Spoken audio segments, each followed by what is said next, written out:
Hall of Fame. We are here. The fact you watching your boy Scotty, watching Off Script. Listen, we are here for the HBCU Legacy Bowl, and damn, it ain't nobody there. They got people. They look like a high school game. The 2018 NFL MVP, Kansas City Chiefs. Mr. Light Skin Patrick Mahomes in the building. I see you, Pat. Team Gaither, you are designated as a visiting team. I see you, Pat. You are designated as the home team. Got that light skin. The African jackal is heads. The African jackal. Warrior is tails. The African warrior. The choice is tails. It is a head. Team Robinson. You want the fur? You want the ball? Which way do you want to kick? Here we go.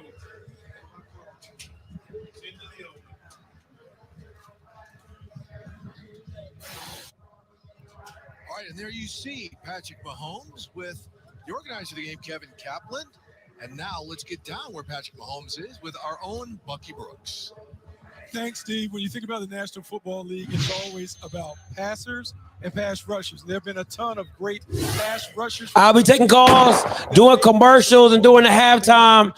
You are more than welcome From Alabama A&M. Norfolk State. to call in. Dixon could be the next one to make his way from an HBCU to the National Football League. Long, 6'5", 250 pounds. Been dominant throughout practice. Has the ability to turn speed into power. With 14.5 career sacks, 24 tackles for loss. He is someone to watch. Let me know in the chat who you got, Team Gaither, Team Robinson. Let me know in the chat who you got, Team Gaither, Team Robinson. Of exposure and opportunity, Willie Simmons is one of 4 impressive HBCU head coaches who've led these players all week.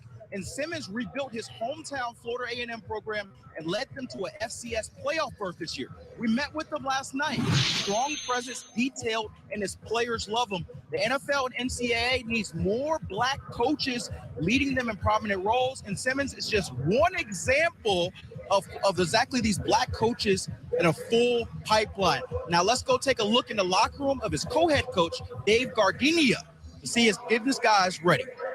Hey, this is gonna be great out here. You understand? National TV, man. You can't make this stuff up. That boy hype. Got me hype. Let's go. Yes, sir. Hey, we ready. We're trying to get that NFL right. Gabe Gardenia getting them ready, Charles, for the big game as we are having Team Gaither in the white jerseys. They will be receiving the kickoff. Team Robinson in those sweet black uniforms. They will be kicking off. So NFL Network. This game is on NFL Network. If you ain't got cable, that's too bad. I'm watching mine on Hulu. You got YouTube TV. You can probably watch it on Hulu Live. I got Hulu Live. That's where I'm watching it at.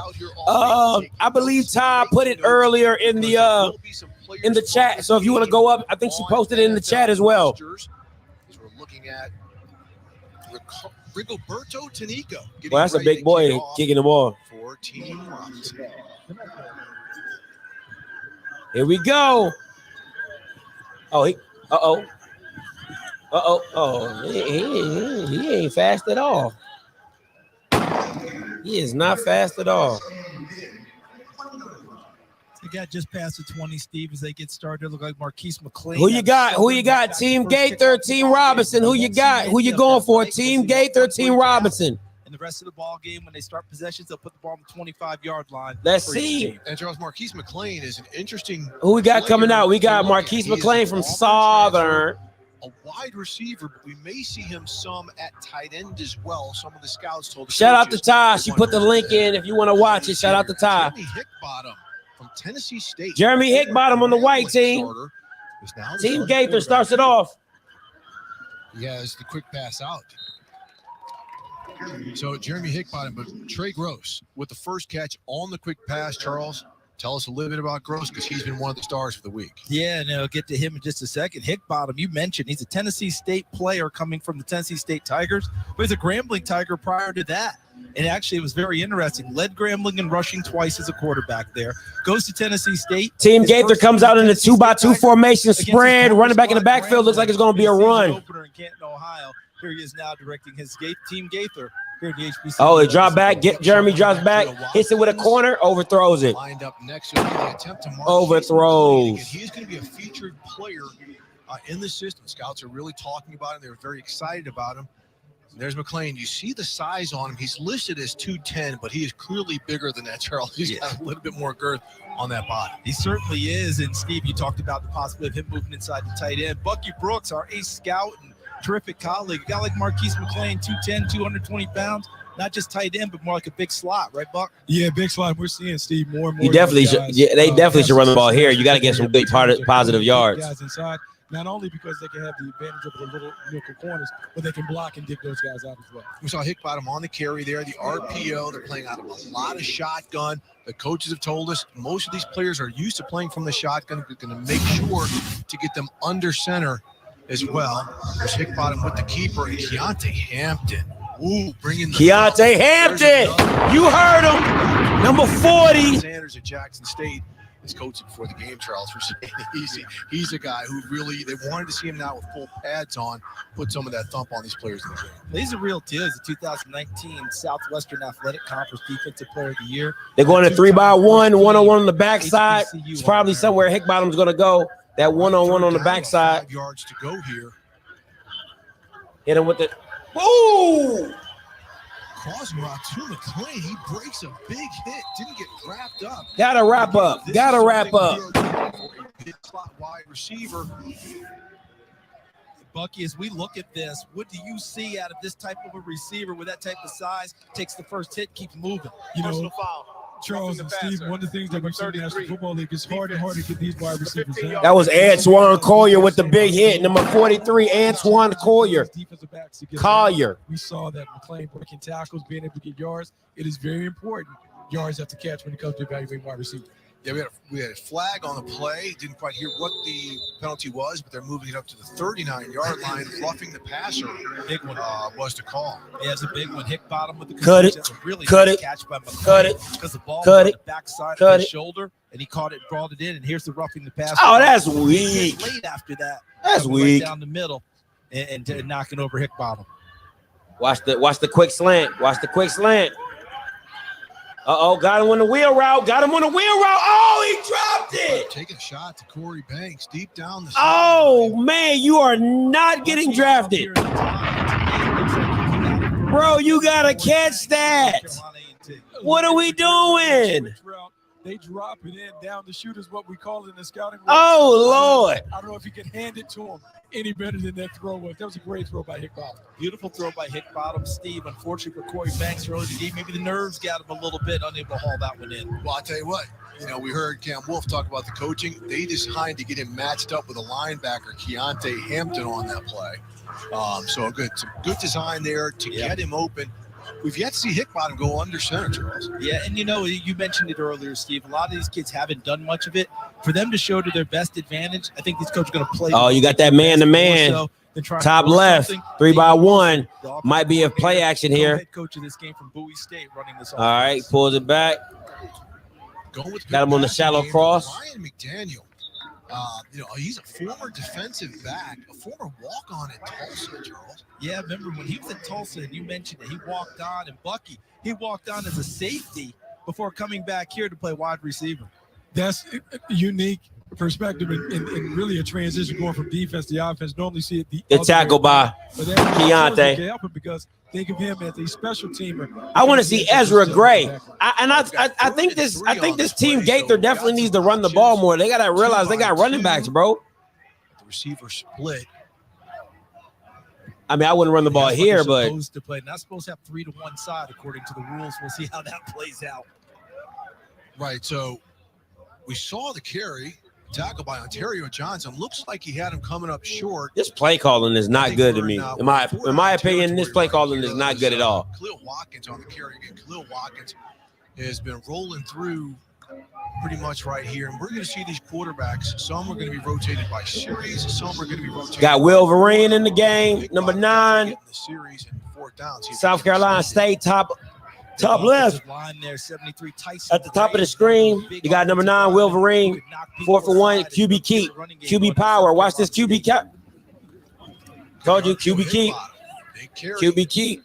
That Now, we've got some all-star rules that we're playing within this game, and here we are, only 2 offensive packages limited, 4-3 personnel. You're not going to see any stunting or blitzing.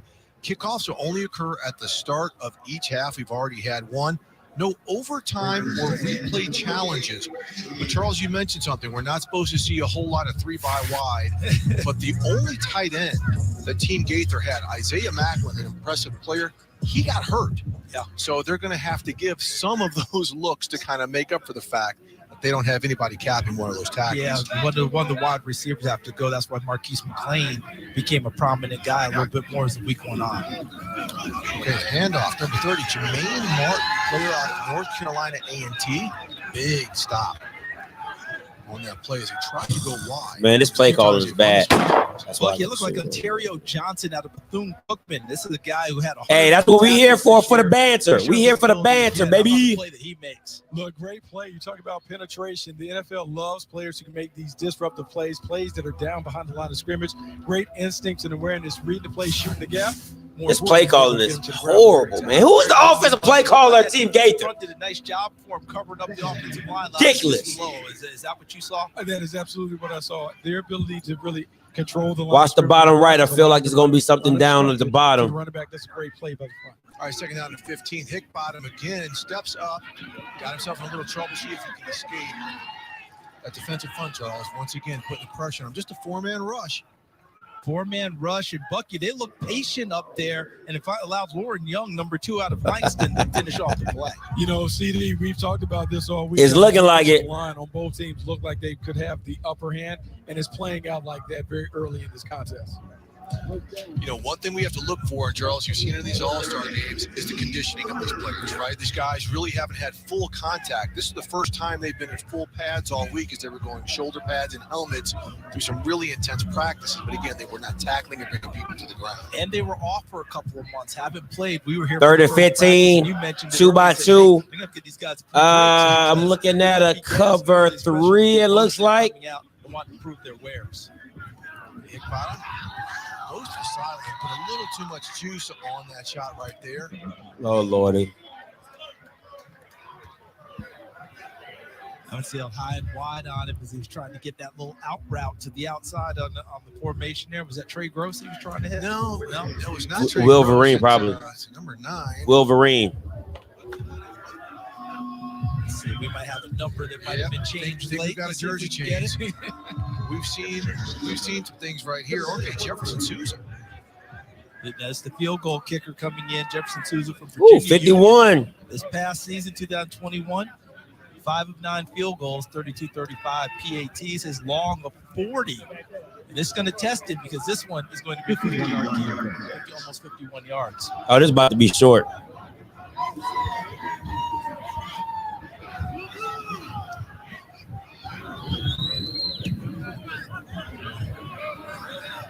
Oh, he had it. Just hooked it. But it was wide. Just hooked it. Left. Team Gaither fails to score. When we come back after the break, Akil Glass. joined by the Chiefs quarterback, Akil Glass. Patrick Mahomes. Here we go. That bad man.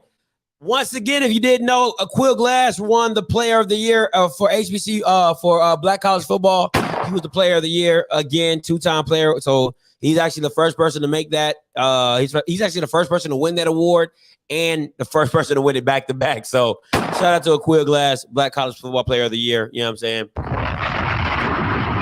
Doing what he do, being light skinned and all that. You know what I'm saying? Shout out to him. All right, call lines are open 516-259-9041. 516-259-9041. Anybody want to call in during these commercial breaks, you are more than welcome to do so. You are the only participant in the conference. You know what it is. When you hit a white lady, it's open. You know what I'm saying? When you hit a white lady, it's open. That's great that Patrick Mahomes is there. I'm glad his black side told him to go. Yeah. Because everybody else, boy, that boy pale. But nah, he cool though. Good peoples. Man, a little bit of me wish I was there. I'm not gonna lie. I had media credentials and all that. You know what I'm saying? Everybody want to give me media credentials but the swag, but it's all right though. I ain't hating. A little bit. Just a tag.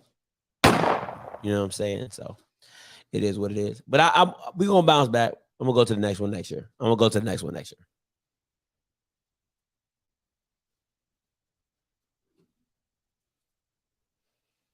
Like I said, call in lines 516-259-9041, 516-259-9041. Script at the game, watching you, watch the party. Nice atmosphere. Good to see all the schools, fans representing the players. Shout out to Mr. Kincaid, who's at the game, man. Thank you for watching me while we watching you. All right.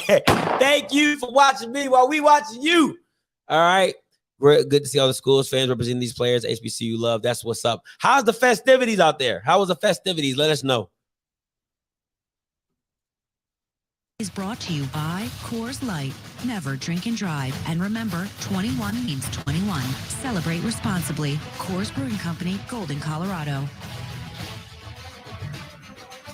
All right, we are scoreless here after Team Gaither misses a field goal, a 50-yard attempt on its first possession. Now Team Robinson getting ready to take offense. And we are now joined for our special guest, Patrick Mahomes, the Kansas City Chiefs. Patrick, welcome here to you. What's up, Pat? Appreciate y'all having me. Hey, man. You are here because you're CFL, it just started, so nobody really. It just started. What about your getting involved in this?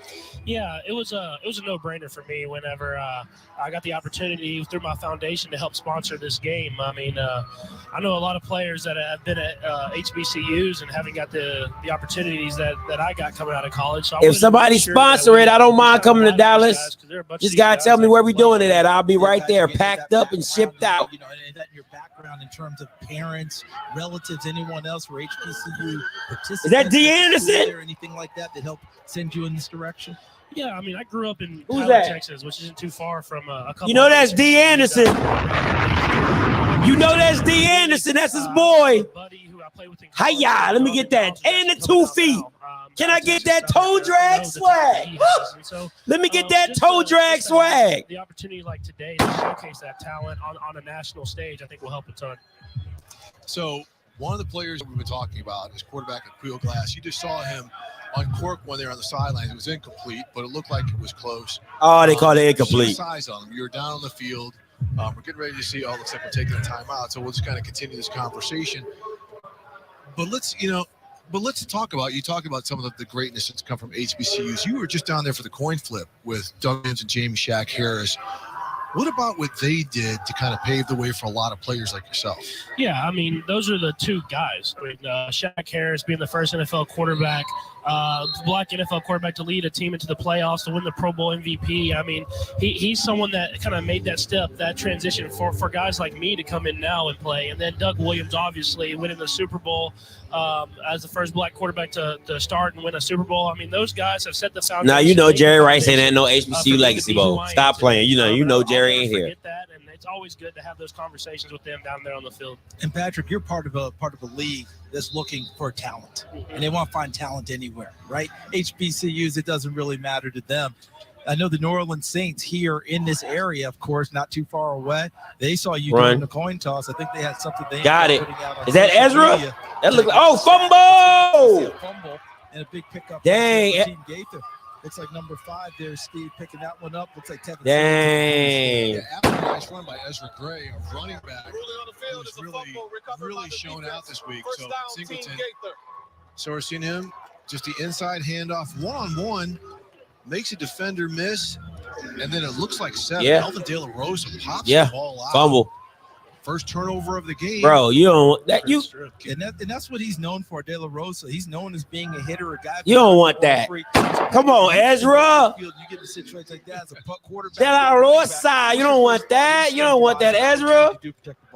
Wait, about to get put on somebody's highlight reel. So, when I see guys like that, like number 7 right there who came down and made that tackle, I see that on the scouting report and know that he's flying up there fast. So I may try to get down before he gets anywhere close to me. See, that's one of the reasons you're great. You're very smart as well. We were mentioning before social media. I think New Orleans Saints popped something up about the coin toss at the time you were out there with Shaq Harris, with Doug Williams. He's from Fayetteville State. His name is Elvin De La Rosa. Jermaine. A nice run. Okay, let's take a look at that tweet by the Saints. Post that up. Elvin De La Rosa from Fayetteville State. He said, I don't know what they doing in SWAC, but we hitting out here, baby. To be able to have that, with those He two said, I don't guys, know what they be doing in the SWAC, but we hitting out here, baby. Like they have. I mean, it'd be a truly remarkable thing. You know, I know you're a young guy, but at the same time, so many people looking up to you. Right? So many people wanting to, follow your path. These guys are giving us wisdom. We're around James, around Shaq, around Doug, but you're already just dispensing that wisdom. Is that part of the reason also you're getting involved with a game like this? Yeah, you want to make the NFL and this world a better place as you kind of leave it, and to be able to kind of show the guys the way that it doesn't matter where you come from. It doesn't matter. Once you're in the NFL, you're in the NFL, and you can make the plays. And there's so much history of HBC.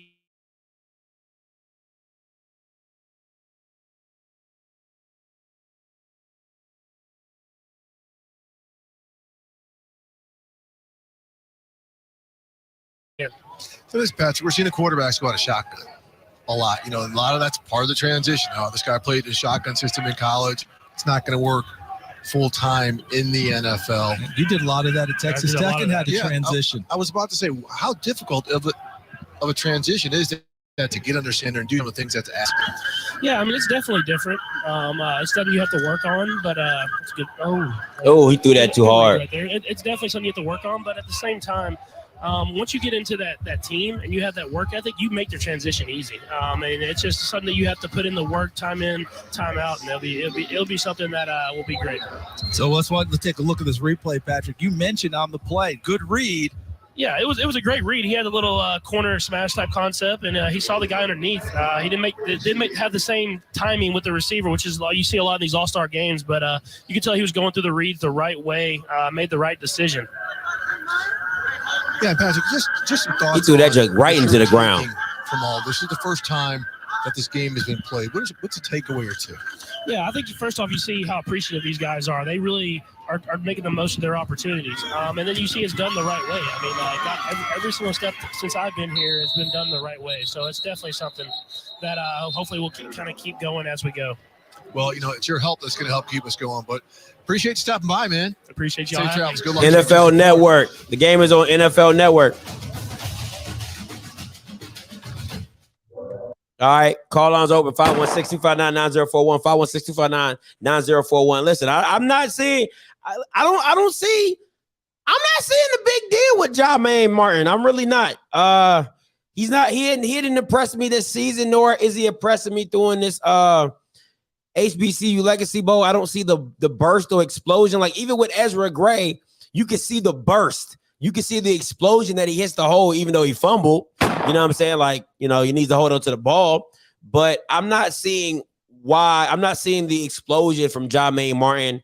He looks more like a fullback in my personal opinion, but or he's playing more like a fullback in my personal opinion. But we'll see as the game goes on. Maybe he gets better as the game wears along. But as of right now, I don't see the explosion of an NFL running back that I would like to see. So unless you get all the Confederate money.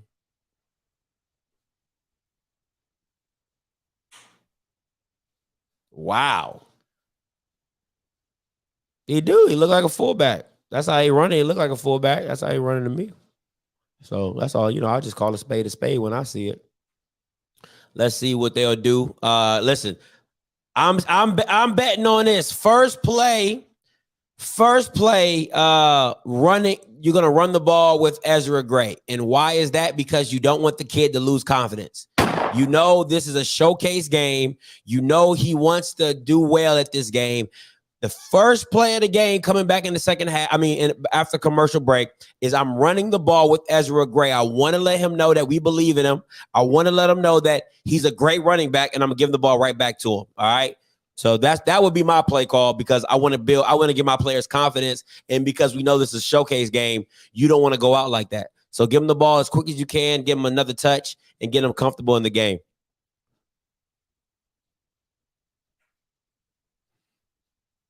They took one deep shot. Aquil Glass took a deep shot to D. Anderson on the sideline through a back shoulder fade. They called him out. He looked into me, but it is what it is. But they did call him out. So that's the only shot of the game as of right now. Oh, no.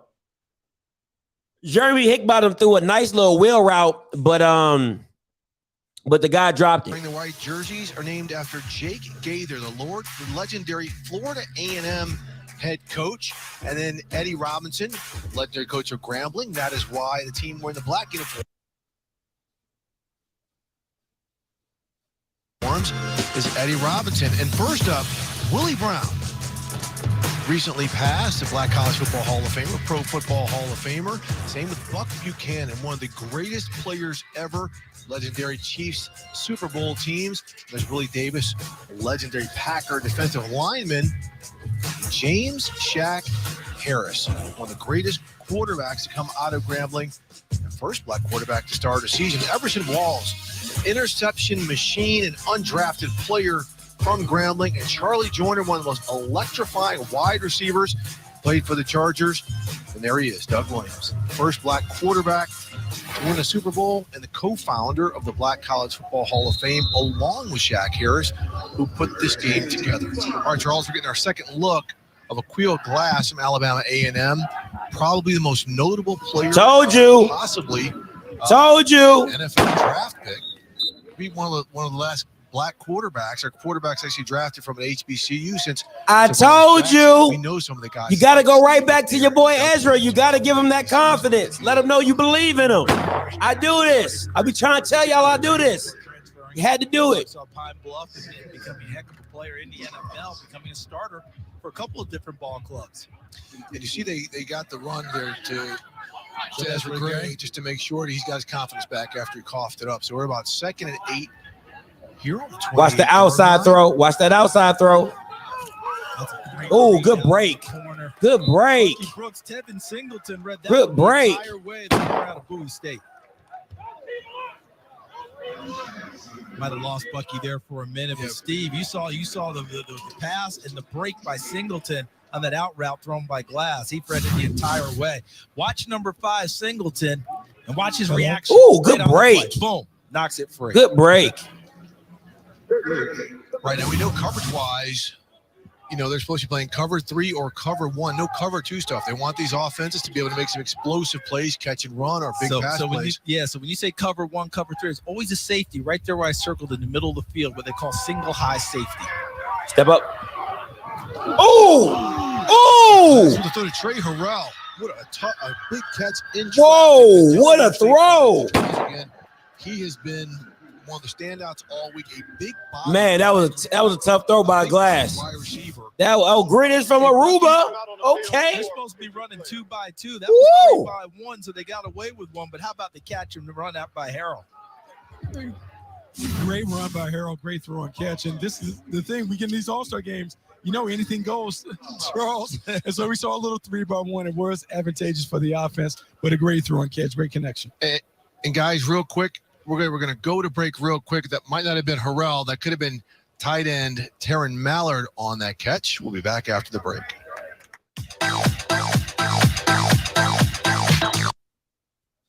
That was a tough window. I mean, he threw it. That was a tough window. That was a man. You talking about a tight window right there? You can't get no tighter than that. Cannot get no tighter than that. Tight end Mallard. Let me see where he is from, guys. Mallard. I got a Teron Mallard, tight end from Bethune-Cookman University. All right, that's who caught that pass. Teron Mallard from Bethune-Cookman. So shout out to him.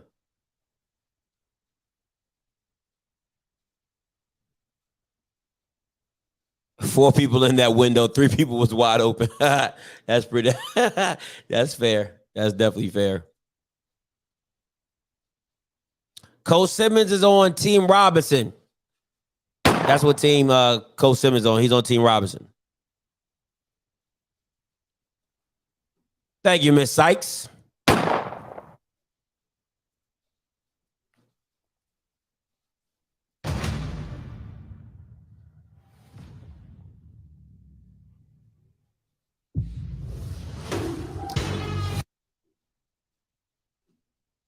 Somebody hate who hate Glass. Adrian Cook do really hate Glass. Let me see. Man, I tell y'all can't take no dangerous dumbass. Listen, man. Nah, we light skinned. Man, I'm telling you, y'all can't take no criticism. Somebody can be like, oh, I don't like his cliques. Oh, you're a hater. Why you hating on him? He's like, bro, I don't like his cliques. Because you're a hater. That's why. Because you want to hate. That's all you do is hate. I'm like, bro, like, I don't like that. Like, that's just my personal opinion. Like, let me live, man. Let me live. Man, everybody's a hater, boy. You don't agree with anybody, you're a hater in this time and era. Got it.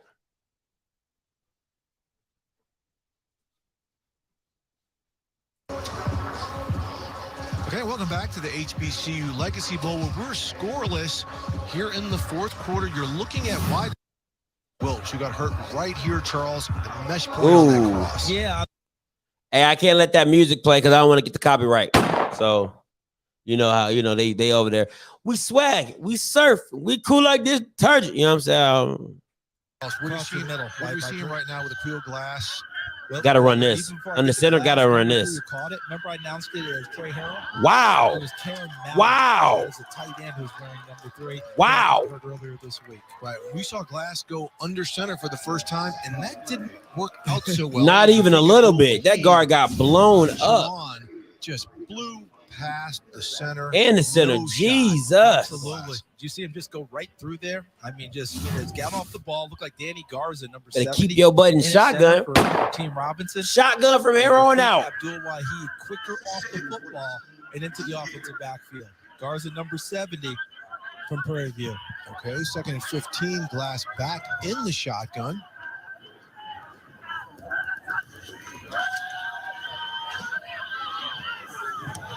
Ooh. It looked like he hit his arm. In the pocket there, Steve. That one falls incomplete. There are about 4 black shirts back there trying to block. And you see, this offensive line, looking a little weak. Lucky, you talked about this young man at the top of the show. What did you just see here on this pass rush? Look, very impressive. It's what he's been able to do all week. When you watched him practice, his ability to turn speed and the power. There we saw the athleticism and the length. National Football League scouts love seeing long players coming off the edge. That boy Dixon is real deal. And you're a scout, and I think you heard from a lot of them. They really like this Norfolk. This old line kind of That's facts. His old line's a little shaky. The pressure's really gotten to Glass. Oh my Right God! there were D. Anderson, his teammate. You got to catch that. D. Anderson from Alabama A&M. Former LSU wide receiver. Really big got to catch that. State before he ended up at Alabama A&M, and he's on the business end of a lot of passes in the regular season. I love the look off. Wheel Glass. You got to catch He that. saw number 7, Elvin De La Rosa. You got to look at Quill's eyes though. His eyes was perfect. You got to catch that, man. Glass, when you grade this tape, you grade because all scouts will grade the tape. They will give him a plus on that because he looked off. Throw. He anticipated, threw him into an open window. Yeah, it's unfortunate that D. Anderson wasn't able to come up with the catch. Yeah, that was a good by Quill. If you watch the tape, he definitely looks off. Supposed to go, got it there. Anderson just didn't haul it. Okay, we saw the punt. Boy, oh boy, gotta turn your hands over. Gotta turn your hands over. Catching it like this, gotta turn your hands over. We'll be back in just a minute to see if we can get some points on the board. You know what's wrong? You know what the problem is right now? Because Coach DT ain't calling plays. That's the problem. That's the problem right now. There is no Coach DT from A&M calling plays. That's the problem. If Coach DT was calling plays, this game would be a lot more interesting. That's all I'm going to say. That's all I'm going to say. If he was calling plays, this game would be a lot more interesting. That's all I'm saying. That's all I'm saying. People say play calling don't matter. It does. You got to have the Jimmies and Joes, but you need some play calling. And it's looking a little weak. It's looking a little pedestrian out here in this play calling. That's all I'm saying. So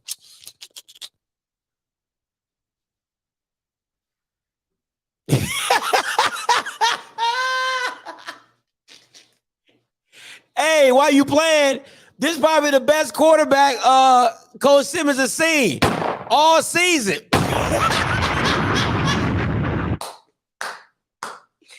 He like, man, I don't know how to call plays. I ain't never had a quarterback like this.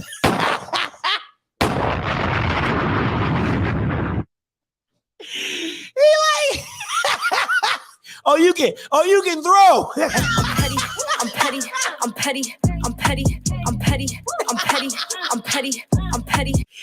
Oh, he said you can throw.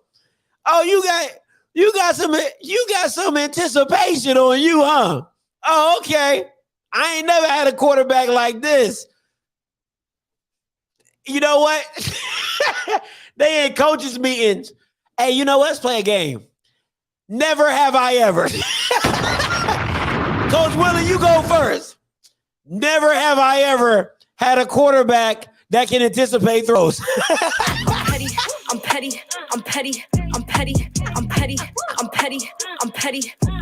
Never have I ever had a quarterback I can trust. I'm petty.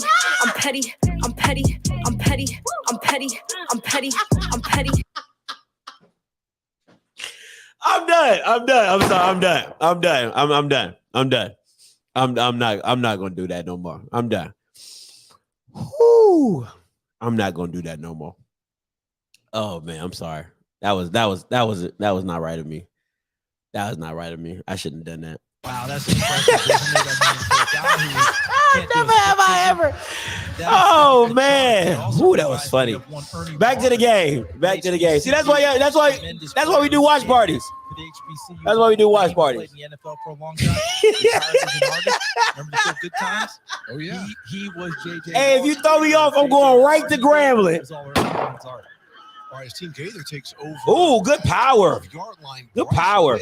From Chowan College is in a quarterback. Good tackle by Collier, though. Is not an HBCU. However, they play in the CIAA, which is a historically black athletic conference. So they've got 3 players in this game. Throw me off the bandwagon if you won't. Head right over to the G. They'll take me with open arms. Really going to be a pocket passer, but really about 1,400 yards plus in college running the football. When he takes off and goes, it's about 235 pounds, a quarterback running at you. You saw Jermaine Martin get about 6 yards on that carry. Oh, man. You just talked about him running, Charles. Pulls it down for a big game out to about who was that? 41-yard line.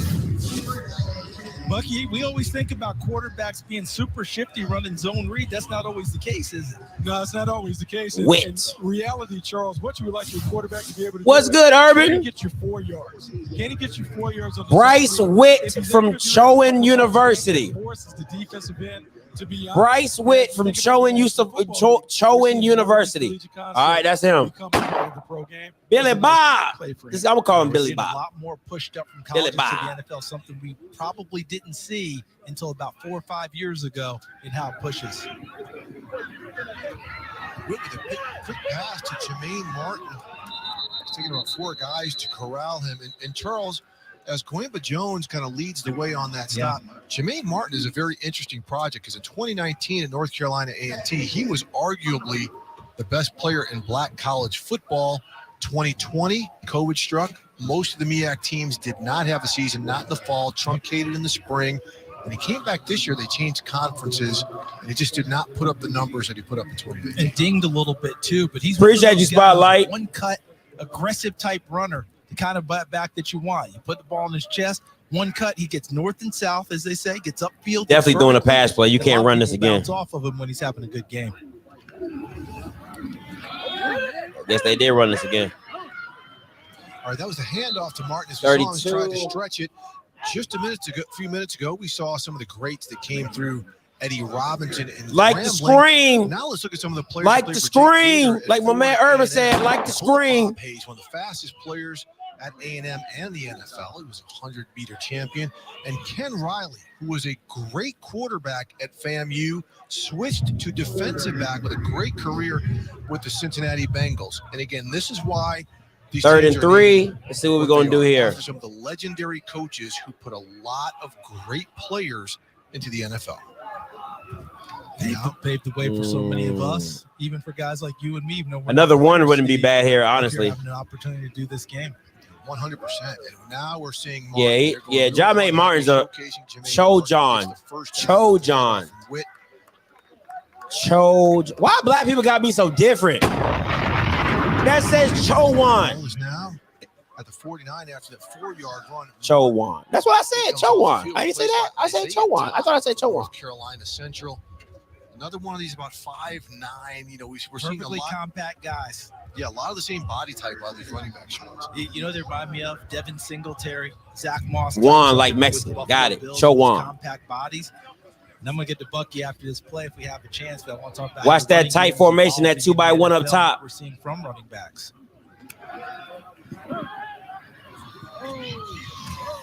Good hit, good tackle. Right there. That's Kalimba Jones, number 5, Bucky. And I know he's a little guy, but he's pretty aggressive. Hey, these runners, they may be short and compact, but we're starting to see some of those 225. So if it's not a black school, why he in the HBCU game? That don't make no It's funny sense. that you say that because I was listening to you guys talk about Jermaine Martin. When I think about Martin, it's not only about being short, but it's the weight, 220 pounds. And when you think about Martin, he had a season where he had 23. Oh, that's a hold. The production Should be a hold. Yeah, that's a hold too as well. Nice sack there, Steve. Looked like Lauren Young, number 2, made the play, but there's a flag on the play. It might be a face mask as he got him in the pocket. We'll see. He was in there quick. Face mask or maybe a horse collar. We'll see.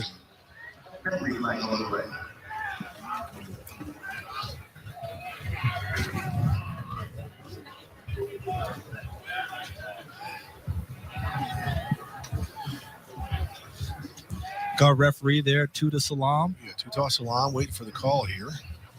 Oh, it's the first non-HBCU to be admitted to the CIAA conference. Okay, got it. Offense. 10-yard penalty. Second down.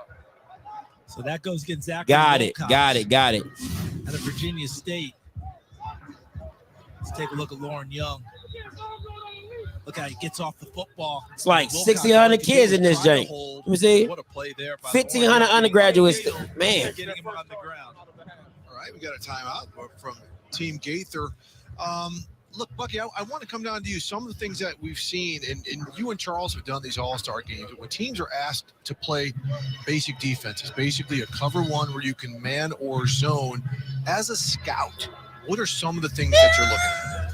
So the reason why you want to see these teams play vanilla offensive and defensive schemes, you want to see the players play fast. This is a showcase. Pack it up, pack it in. Let me begin. Pack in their big solid music. This allow guys to play fast is to simplify. Allow them just. With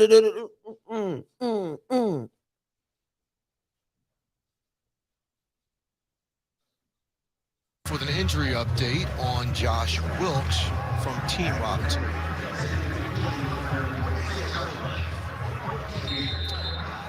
Looks like we lost Cam right now, but we saw Wilkes. Man, 23 seconds and not one score. Play calling. That's all I'm going to say. They're 2nd and 15 after that penalty. Step up. Nice throw. Ooh, good tackle. Pass caught by McLean. He has had a really strong game. McLean's got an interesting story about him, Charles. Former Auburn wide receiver. Yeah, Auburn wide receiver, and not a heck of a lot of production there, but boy, able to get over and make his move. Now the production has started to kick in. Ooh. Watch the catch going across. Big hit, big tackle there from Team Robinson, and the young man came up just a little bit wobbly after the tackle. Oh, you know who that boy is. He made the tackle there on that. Thick pin, JT Thick pin. You know, hey, that boy be hitting. You're talking about McDaniel. Wow. North Carolina Central. That boy Thick pin ain't no joke. Team Gaither takes their second charge time out of the half. Excuse me, McLean. 30 seconds in late. Yeah, Marquise McLean coming from Auburn, getting it done. Yeah, and one thing we're seeing right now is just some of the personnel changes coming in because injuries, and these teams don't have a lot of depth, especially. Hey, I got a question for y'all. So let me ask this question. Why do other sports play out of conference opponents? And why doesn't football? Like, that doesn't make sense to me. So the softball team can go play Southern Miss, but your football team won't go play Southern Miss. Your softball team will go play, your baseball team will go play out of conference opponents, but your football team won't go play out of conference opponent. I mean, like, if you don't, to me, if it don't make sense, at all, why do it? I don't get it. That don't make sense to me. If you don't care about out-of-conference opponents in football, why do you care about out-of-conference opponents in other sports? I don't, just something I've been thinking about. That's just me. YouTube with interviews with Shannon Sharp, Eddie George, and Carl Banks. And you know what, Charles? I'm not messing with Eric, that guy DJ, when it comes to gaming, because he's taking it twice in a row. Yeah, back-to-back. So it's more. Okay, so it's more games. So one game compared to 20 games, but you still can play one game. Okay, got it. More chances to play out of conference opponents. Got it. Okay, got it. Gonna have it. Throw this bad boy deep if you're Bryce Witt. Shot play should be that's not what I was hearing before. It said competition, but that that's neither here nor there. But so keep moving the goalposts. Oh! They're saying that he is out of bounds. Trey Gross. Keep moving the goalposts. It's fine. It don't matter to me. Keep moving the goalposts. It don't matter. Week. It looks like we also have a flag down on the play around the line of scrimmage. If it's a defensive penalty. Nah, I don't think they would. I don't think they would. Go to the next quarter. It'll be some other excuse of why you can't play out of conference opponents. Keep moving the goalposts for me. Because if that was the case, that would be an excuse that would have been used. But anytime I brought it up, it was never brought up. So I don't believe that's it. Don't try to use, we don't play enough games. That was never the case. Nobody ever said that. That was never, nobody ever said, yo, Scotty, you know why we don't play out of conference opponents? Because we don't play enough games. That was never an excuse. Now it's an excuse. Make that make sense. Make that make sense to me. Make that make sense to me. I don't get it. So to each his own. So, I heard money. I heard there's no reason for us to play them. They don't make no money. They don't make no sense. All that type of stuff. I heard all that. I ain't never heard we don't play enough games. I've heard the white man don't travel. Black people don't want to see white people play. I've heard we not good enough. We don't need to play them. It don't make financial sense. The band, I heard every excuse. Now you're gonna add another excuse on there is we don't got enough games. Add some more games. I'm just trying to check off. All I'm trying to do is check off what the boxes. That's all I'm trying to do. I'm just trying to check off boxes. That's all I'm trying to do. So I just add that one to the excuse list. Let me get my pen. Let me add that.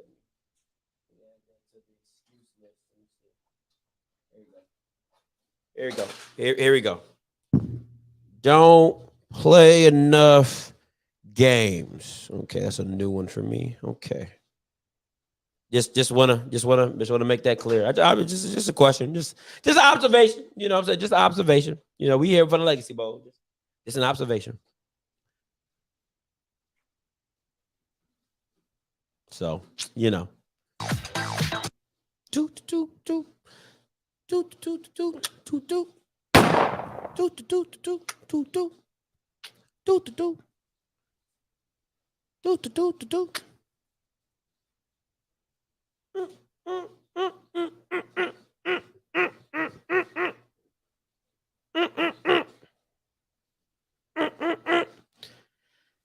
it should see the thing about it though is why are you playing that competition? You know what I'm saying? Like that's okay. So that's my thing, right? So competition is competition, right? So you can't tell me on one end there's no reason to play those schools, and then on the other hand you go play those schools. That just doesn't make sense to me. That's all I'm saying. That's all I'm saying. It don't make sense to me. I'm not saying it's right. My opinion is right or wrong. I just said it don't make sense to me. If that's your standard of we don't need to play those people, what benefit do we get from playing those people? Why are you playing those people? That's all I'm saying. Play the SWAC games 30 times. I mean, play SWAC teams. Do a round of two. You know what I'm saying? Play every team 3 times. I don't care. Make it a best of 3 matchup. You know what I'm saying? I mean, that's all I'm saying. But first ever female band director, and trust me, and Charles, you know this, you do not want to miss this. All right, any quarterback for Team Robinson. If- Felix oh, Harper as God. a lefty, a That smaller Joker player, a died. dirty, versatile player. He was 2019 SWAC Player of the Year for all. Yeah, and who won it in That thing was a 2020? duck. So we've had the last 3 SWAC Offensive Player of the Year here in this game, both playing quarterback for Team Robinson, and it'll be a different look. Bucky, we saw Quill Glass, and wait for after this play, but we saw Quill Glass, much more of a pocket guy. Felix Harper is going to be much more of a move guy. It's a quarterback run game, and him out on the run on the perimeter throwing the football. So Harper, so he's checking the play. Handoff to Skelton. Okay, Skelton. Charles, tell us a little about Skelton, because he's somebody who's making a position change because he was Southern's starting quarterback. Yeah, and Bucky, you've played a number of positions in your career. You played offense, defense in the NFL.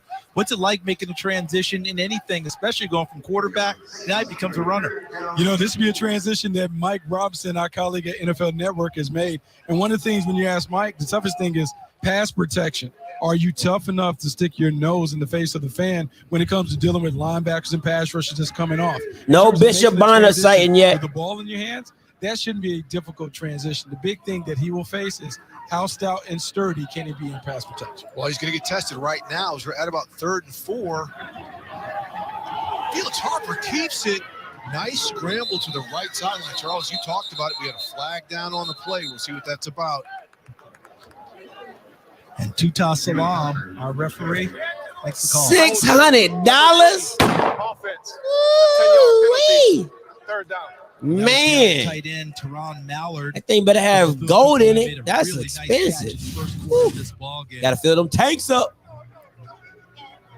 Yeah, see Harper freeze the defense, and there it is. Cloth Right control. out there. Yep, cloth control, Charles. Yeah, listen. Remember that back in the day? That's what. Listen, until the problem that you have, you can get cloth, but you got to keep your hands in tight and your body in tight. As soon as your arm gets extended, then the officials will say it.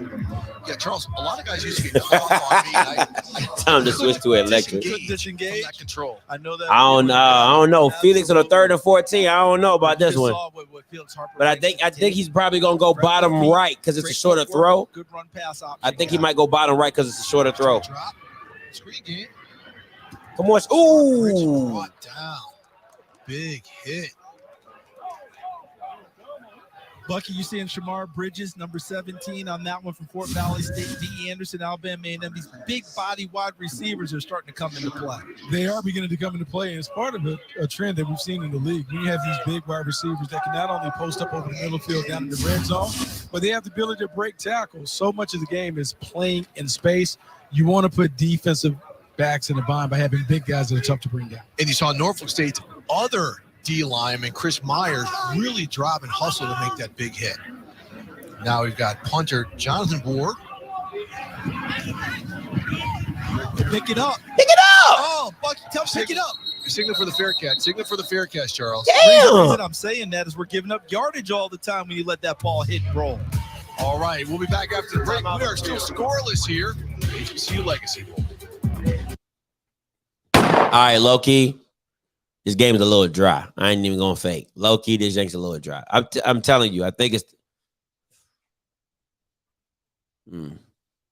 Oh, this game's.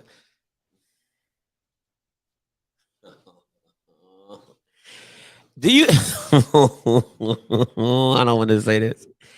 I'm not gonna say it. I'm not gonna say it. I'm gonna leave it. I'm gonna just say this game is a little dry. That's all I'm gonna say. That's all I'm gonna say. I'm gonna leave it at that.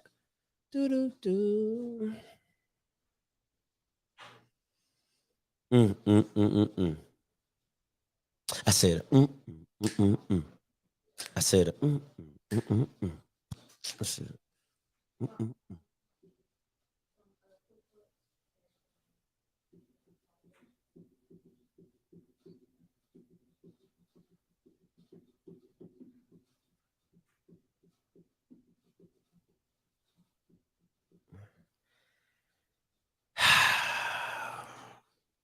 I'm gonna say this. Do you? Oh, shit. Okay. So technically, I ain't say it first. Technically, I ain't say it first. Is it because I've been saying the football is bad, right? I've been saying the football is bad. And you put a whole all-star game full of bad football on one field. Are they really going, is it really going to look like a great game if it's bad football being put on an all-star game? You get what I'm saying? Just a little bit. Now, I'm not saying you don't have individual guys that are good. I'm not saying that. I'm not saying, you got your Keontae Hamptons, you got your Quill Glasses, you got your Ezra Grays, but to make an all-star game full of HBCU players, and the HBCU players haven't okay, as long as you kind of understand what I'm saying. So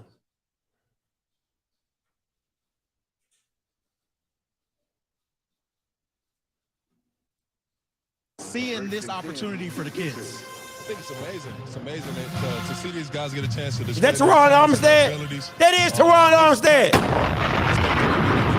These guys, red carpet event really all week. So it's amazing just to see these guys get a chance to really show what they got. When you mention HBCU players in the NFL, usually your name is one of the first names mentioned, 3-time Pro Bowler. What does it mean to be such a advocate and really a stone bearer for HBCUs? You always got to remember where you come from, You got to remember where you come from, but I've been trying to get you on the show for an interview, Teron.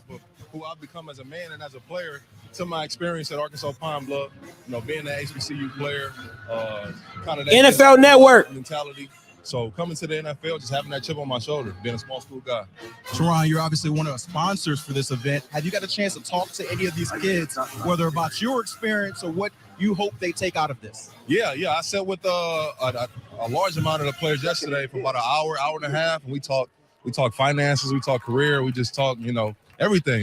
Really, it was great, man. Those guys were so locked in. I think they just clinched to every word. It was an amazing time. Thank you, Teron, for your time, your support for HBCUs. Hopefully we get the rest of the game that we tune into. 2-by-1, running back in the backfield. So Cam, and wow, okay. And there's Kalen Davis, who made a play just a couple plays ago, big time play off the edge. He was a little bit quick getting off the ball there. Number 18, defense, unabated to the quarterback. 5-yard penalty, second down. Remember one thing, when you thank them. He can. So didn't say he didn't. I just said I would like for him to come on my show, though. Make sure.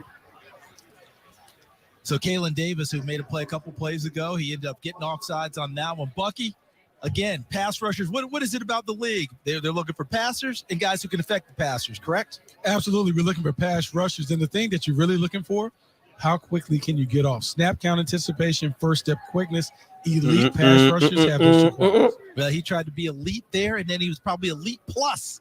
Just a quick step there. And we look at Bryce Witt from Shawan. Oh, I like it. I like it from Billy Bob. Okay, Billy Bob. Linebacker from FAMU.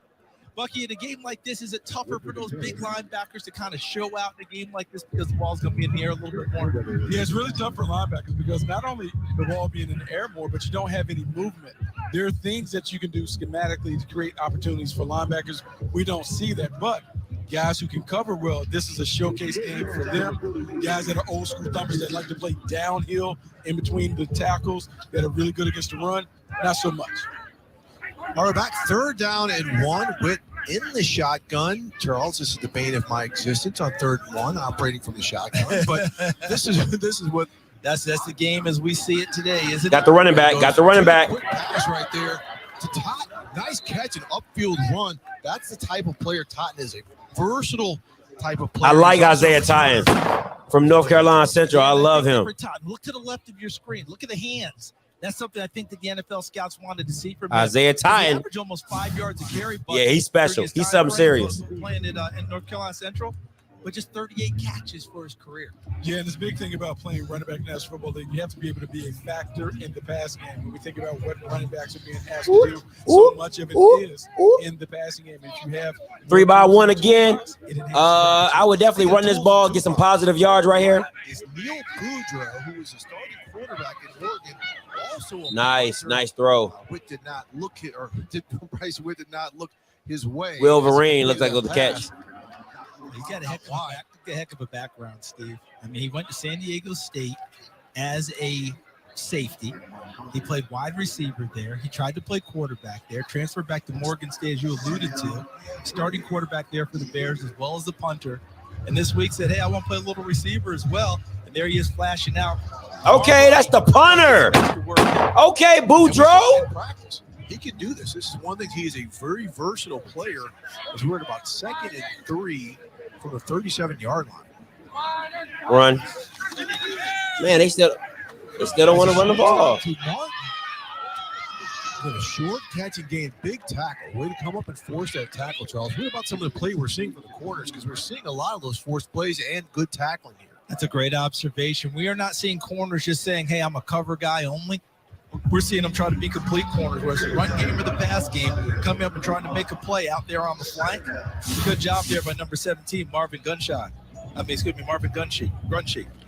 Nice job out there on the corner. Also there, number 29, Al Young from Jackson State. Al Young with the tackle, Jackson State. Deion Sanders taking over there in Jackson.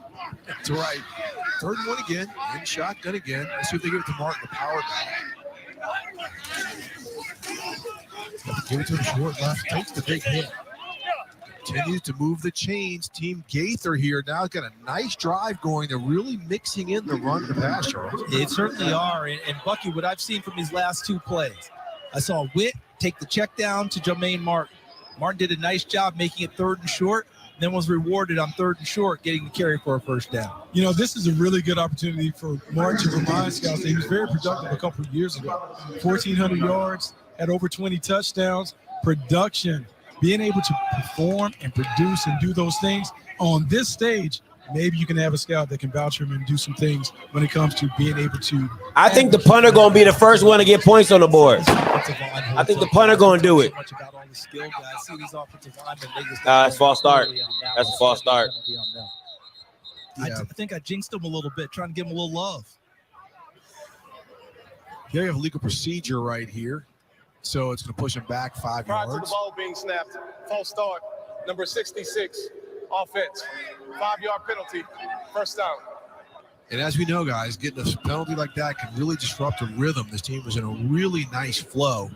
That's something that could disrupt it, as we're seeing McLean come back onto the field.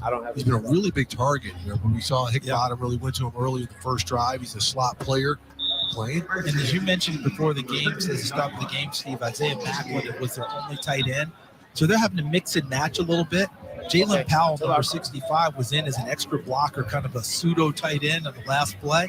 They brought him out, brought Marquise McLean in now, because it's pretty obvious they don't want to throw the football on this down. Powell's an offensive lineman out of Norfolk State. All right, so 1st and 15 from the 37-yard line.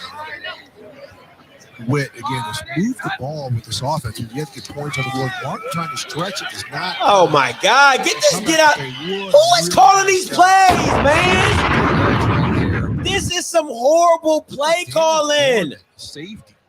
First team all-SWAC player. God, dog. Out of Morehouse.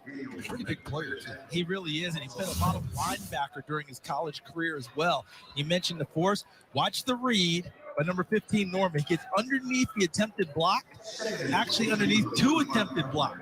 One by number 21, Corey Banks. Then the second one that looked like number 66, Lewis Chandler. Both missed him. Jesus. Nice. Who's the offensive coordinator for these? Excellent job. Jake, trash. Daniel Norman out of Morehouse. 7-yard loss now. Ball in the 45-yard line. Second and about 25 is Witt. That's a hole. Now he's got to scramble. We know he can do that. Oh, big throw. Nice. Short. Got to go for it.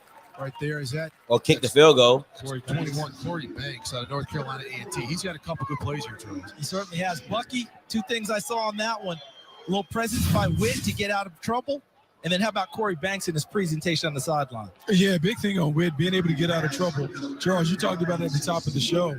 His ability to make plays, 1,400 rushing yards in his career. The NFL is about being able to buy time and extend plays. It's not always going to go according to script.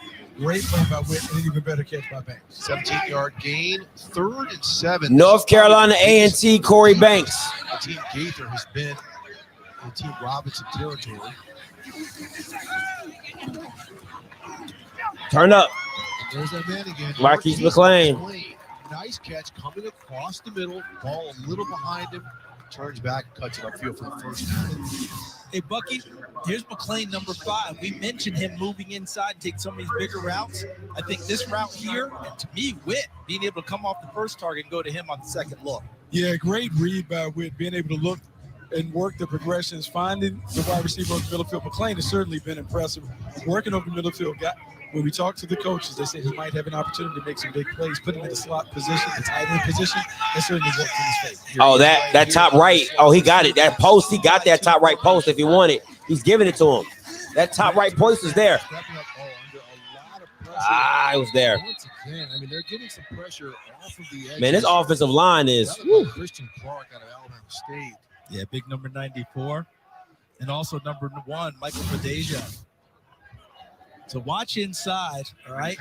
And then also watch all this coming at you, all right? All these 4. Watch the top right, the post. Inside. I know he's on the post. Fadeja, number 1. And as you mentioned, Steve, number 94, Christian Clark. I know he's supposed to be a run stuffer. Christian Clark. Listed as 6'1", 340. Rocket Mortgage Hornets. Getting upfield with the pass rush moves there. Yeah, prototypical D-tackle body type. Because this is the 11th play of the drive. They're eating the clock right here. Steve, I said 340. See, they listed a 340 play, so they measured it after breakfast. Another nice throw by Witt. Marquise McClain is his go-to guy on this drive, and this is doing nothing but helping McClain stock. Again, as someone who they wanted to see if he could play on that inside. Bucky, why are we seeing the bigger slot? Thank you so much. Appreciate the donation. As opposed to just the water bug guys we've seen throughout. It's such an advantage when you have a big guy on the inside. Let's think about some of the guys we've seen in the last few years in the National Football League. Larry Fitzgerald. We've seen Michael Thomas work on the inside. They're bigger than the nickel corners, and they're also tough enough to dig out. Yeah, I think Witt or McClain. You got the out route. I think they're going to have this out route. Watch the top right. You got that one-on-one top right. It's 3rd and 5.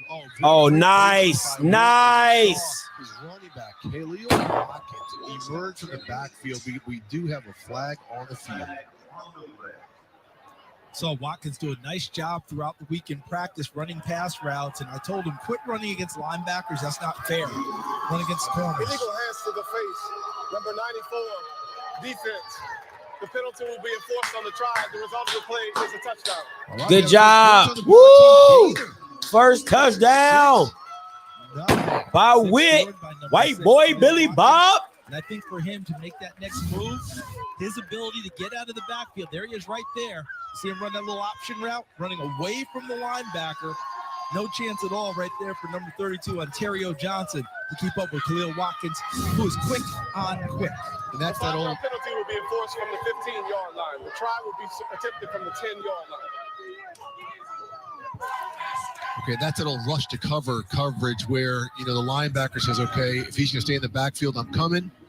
But then he saw the run back move, and then it was a full mismatch. And it's a good point, Steve. He kind of held him there for a second where the linebacker just kind of froze. Then once he got on the move with his quickness, he's running away from that linebacker. That's a very difficult coverage for an Ontario Johnson, who's much more. Yeah, it was. It definitely was. I got to give credit for that. They went a 2x tight, right? And they had the 2 guys on the tight. They did a drag routes, pushed everything over to the left, and then had the running back one-on-one coming out on the right side. Definitely dope concept. Definitely a dope concept. Traditional third down back. With his size, I mean, he's listed. That's what's up. Shout out to him. Thank you so much for the donation. I appreciate it. Playing the open space, catch the football. That'll be key for him. He didn't have a heck of a lot of catches. Only 12 catches last year at Bowie State. All right, Sue's on for the point after attempt.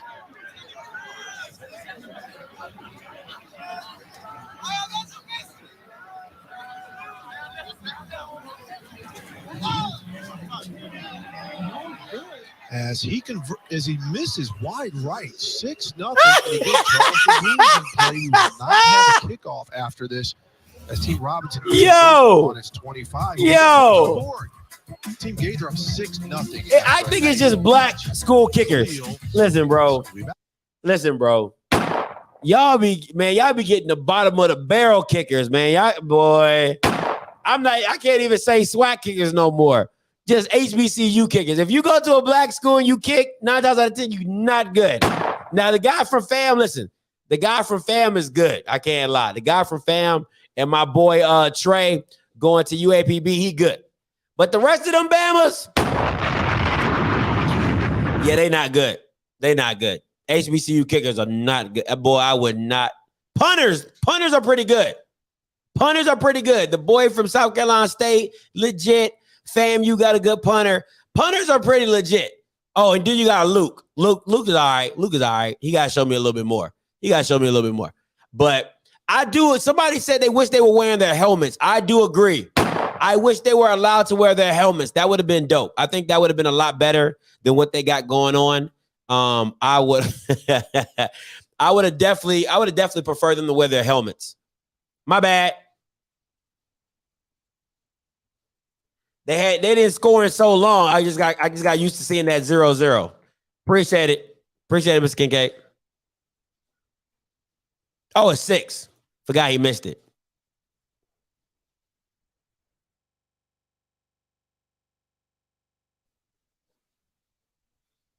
Yeah, no. He kicks off a block, and from my sources tell me I can't trust that because in college you don't kick off blocks. So until he starts making 40 and 50-yard kicks without that black tee, then maybe. But as of right now, Trey is the best kicker coming into the SWAC. As of right now, just making that very clear.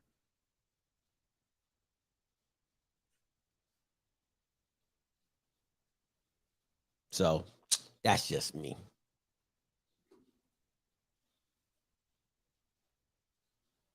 With hometown celebrities to get a taste of the local culture. So I talked to somebody with some insight on the situation on Art Browse and Grambling. Said the deal is very close. And they said two things. They said, don't be surprised if Grambling gets a very, very high white quarterback recruit out of Texas. And then secondly, he said, don't be surprised if Grambling puts 40 on everybody in the SWAC. Like legit puts 40 up on everybody in the SWAC. So from what I've been told, so just kind of giving y'all the warning on that one. Long class for the Hall of Fame. Some legendary players and a chance for people to meet some of those guys that they may not have known about. Yeah, Felix Harper's going to see a true 4-minute drill to see if he can move this offense. As he throws the ball to D. Anderson, the big target out of Alabama A&M. Good to see D haul that one in. Had a chance earlier, had a drop. Nice to see him bounce back, make it happen that way. Two big. Okay, let me get this straight. Let me get this straight. So let me get this straight. You think Art Browse can put up 60 in Power 5, and you think he can't put up 40 in the SWAC with y'all football? Some of you Bamas got like degrees, and you don't understand the basic so you're telling me this Bama could put up 60 points at Baylor playing against Power 5 competition. You think they play defense in the SWAC? What? You think they do some the SWAC is the Big 12 version of defense. The SWAC is the Big 12 version of defense. You don't got none. So what are we talking about? Come on, man. Like, what? Stop it, bro. And I was being light. I said 40. He said 50. The guy that actually told me, he said 50. I said 40. I was just trying to give y'all some respect on that. But Bama's acting like he wasn't putting up 60 at Power 5. Like, what are we talking about? Come on. Man, y'all Bama's crazy, man. That's crazy. It is when you have to go between That's crazy. Shoulders. Yeah, that's one of the things that he'll have to adjust. Browse has never been on the field. Browse has never been on the field and put nothing but 40 and 50 points on people. What sense are you making? This is how I know y'all Bama's don't know shiitake about football. You don't know anything about football. You don't. You really don't. For you to say, coaching, yeah, he's not on the field. What is that? What does that mean? What the hell does that mean? Come on, man. Y'all got to be better than that. Y'all got to do better than that. Got to be smarter than that. Got to be smarter than that. More than an 8-minute drive to go up 6-0. Touchdown pass from Bryce. This is a 2-minute warning of the first half. All right, got a 2-minute warning. Come on, man. We're gonna take a look. My man, come on, man. Now my man spitting. This is what you talk about, spitting facts. Bryce Petty, Kevin Cobb, the boy from the University of Houston. I can't remember his name right now. Like, let's stop playing. Stop playing, bro. Like, stop playing, bro. Stop playing. Like, what are we talking about? No.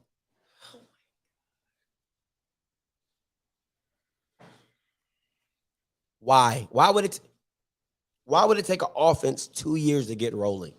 Make that make sense to me. Case Keenum, thank you so much. Why would it take an offensive guy to take two? This is how I know y'all do not know football. Why would it take an offensive-minded coach to take 2 years when you have the transfer portal? That doesn't make any sense, especially when you have a full off season with your team. That does not make any sense. He doesn't have freshmen. He doesn't have incoming freshmen. He's not dealing with, freshman offensive linemen. You have transfer portal guys. You got about 15 to 20 transfer portal guys that have played football, guys that have been to college systems. You can go find a quarterback in the spring and go get your system. Like, it's not that hard to implement an offense, especially when your coach does match up offenses. He matches up his offense to what your defense does not do well. So I'm not asking my quarterback to do something they're not comfortable with. I'm not going to put my quarterback in a situation where they can't win. I'm going to put my quarterback in a situation that makes them look successful. But you guys don't understand that because you're not used to seeing good football. You're used to seeing horrible schemes, horrible installation of offenses. You're seeing Coach DT and what you see with them, that's a balance of a quarterback and an offensive coordinator ignoring each other. And plus, you have a great offensive mind. The rest of this stuff in the SWAC is not good. It's really not that good. You only have a few good offensive minds in the SWAC that actually hold defenses accountable for what they do. And then make plays or matchups based on what the defense is not good at. So I don't care what y'all talking about. You haven't really been seeing great offensive schemes in the SWAC. Period.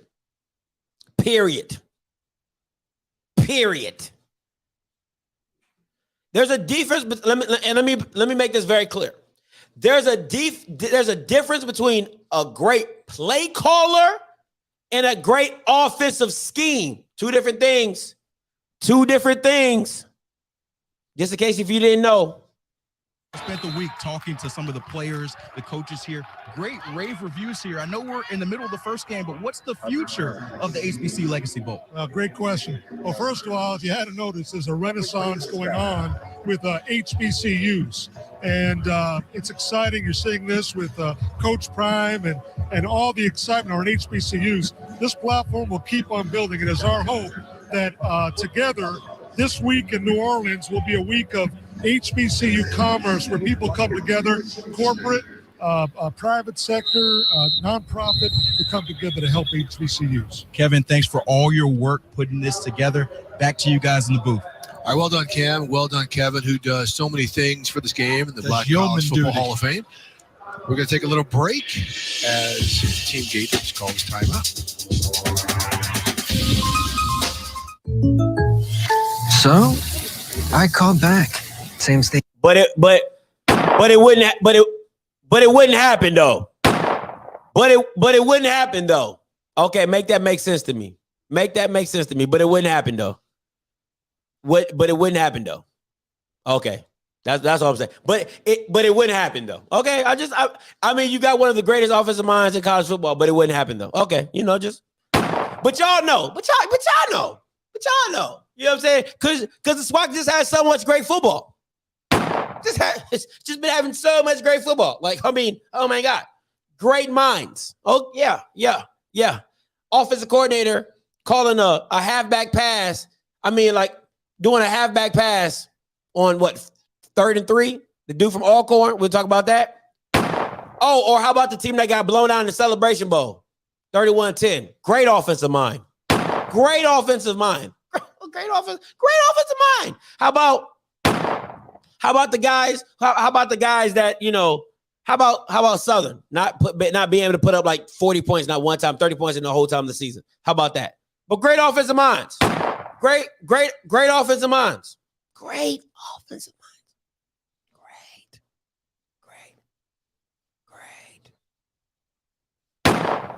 Stop it. I'm just saying, stop it. So this is my thing, right? This is my thing. You had a team like A&M, right? That consistently having the worst defense in the SWAC, consistently put up 40 points other than against Laxton State, right? So you have teams like that, and then you have on the opposite side of that, you have a team like Laxton State, which could barely average 30 points per game. Like, that's the crazy thing. You had an offense like Laxton State, which went through 4. They're on their 4th offensive coordinator.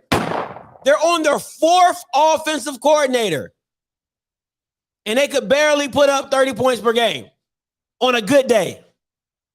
But then you have a team like A&M, which had one of the worst defenses in the SWAC, and consistently put up over 35 points per game. Somewhere that you got to make it make sense to me. So for me to think that an Art Browse can't come in and put up 35 to 40 points per game, it's hard for me to believe. It's really hard for me to believe. But okay. About to light it up. Charles, we just heard him playing kind of the HBCU anthem, neck. You know, kind of a twist on cameos talking out the side of your neck. Had the crowd rocking. And there's another flag. We're starting to have kind of a wave of flags here. Number 41, offense, 5-yard penalty, 4th down. And the coaches didn't want to see this. They wanted a clean game. It's starting to get a little sloppy here.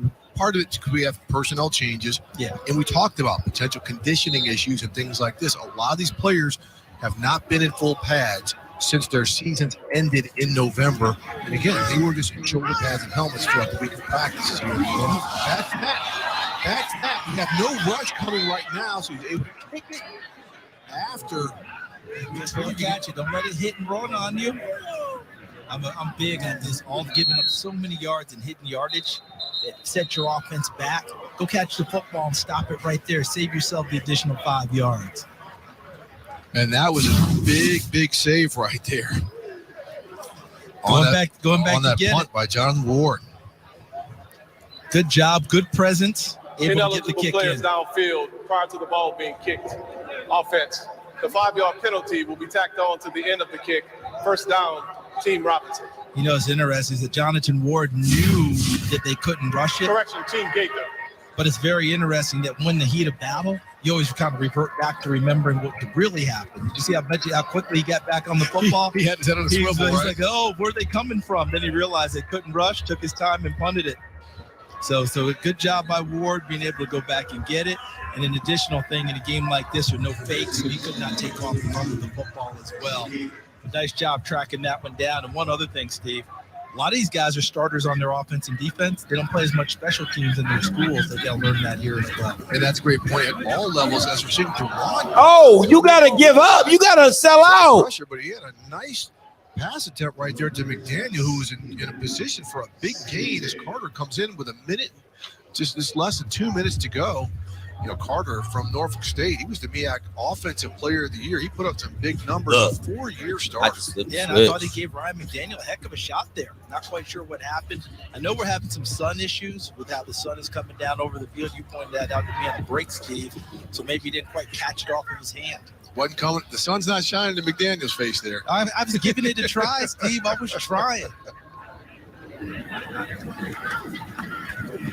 Back out of shotgun. See if they can change moves. Oh!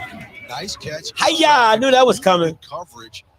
As that was Marquise McLean right here. He is racking up the catches right here. He's putting some good stuff on tape. Yeah, coming across the middle too. Doesn't mind going into the briar patch. Watch him coming into the middle of your frame.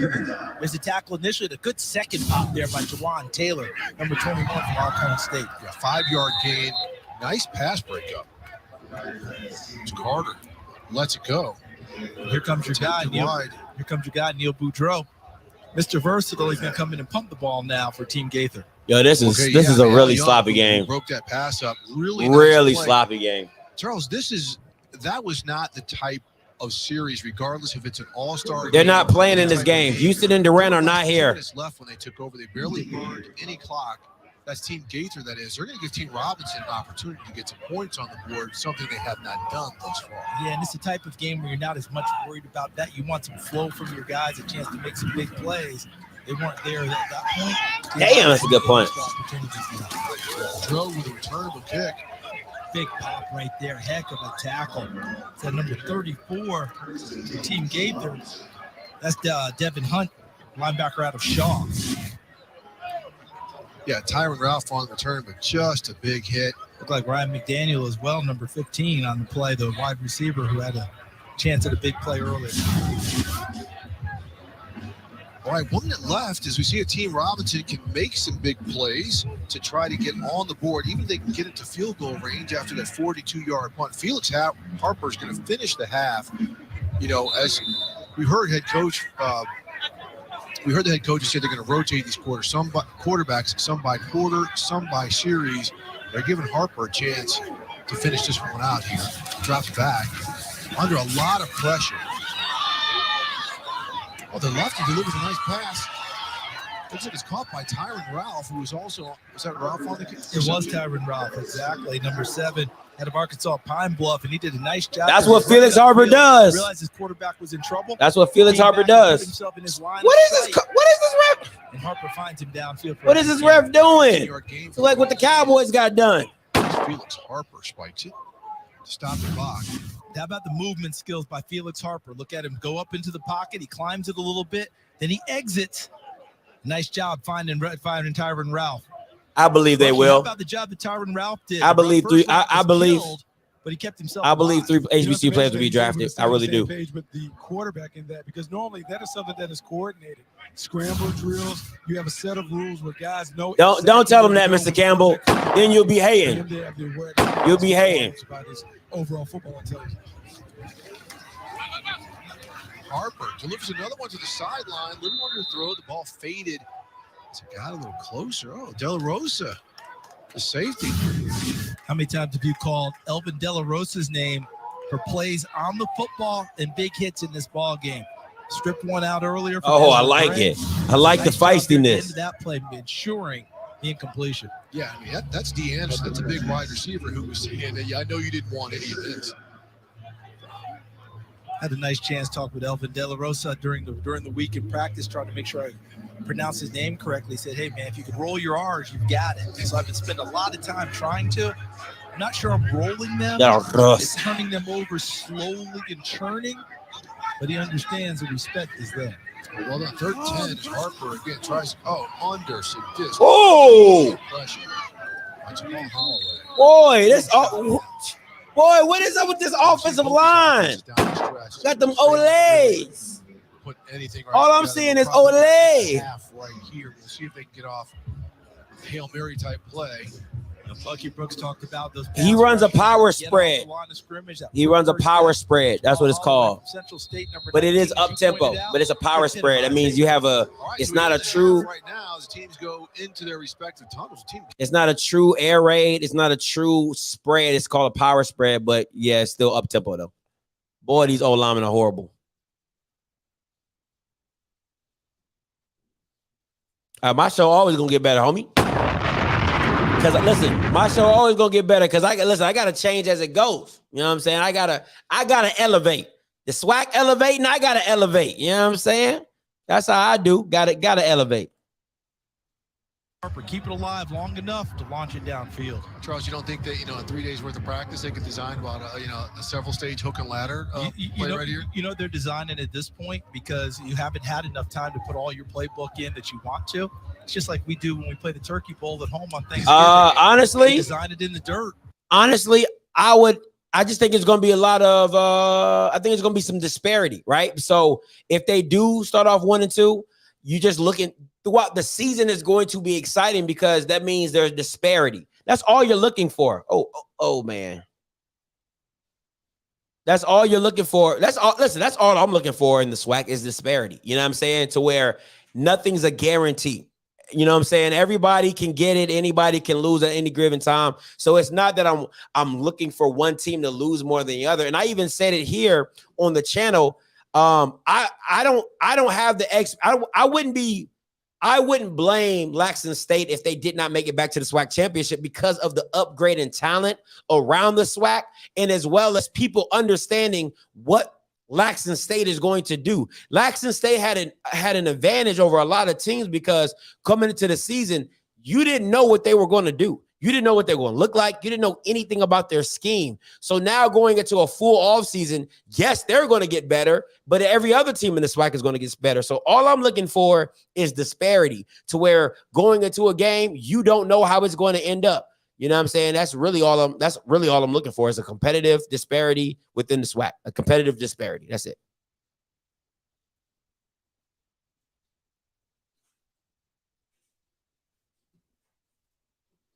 Coach Pugh. All right, thanks a lot, Cam. And there they are, the Grambling State University world-famed Tigers. You can call at halftime 516-259-9041 if you got any questions you want to ask me. I gotta get my Mr. Ford on. You got any questions? Anybody got any questions for me? Gotta get my Mr. Ford on. Anybody got any questions for me? So yeah. Antoine Randall L. Not bad. I don't think he has the speed, though. I don't think Harper has the speed. They going to come out in the second half and turn up. Definitely, Miss Sykes, definitely. I definitely think you're going to see an upgrade within that. And I think people are going to hold coaches accountable. You know what I'm saying? Because you know the talent that you're getting in. So you know you should be able to compete. So now, coach, you're going to start holding coaches more accountable to getting all they can out of the talent that they have on their team. You need to be working on getting this kid's 21st at the higher of art will assure that the kid will have opportunity. QB option offense is a Patriot type offense where the quarterback has 3 play options and he can throw short and bomb. You had hard to adjust to. Absolutely. I love it. Absolutely. But to me, that's where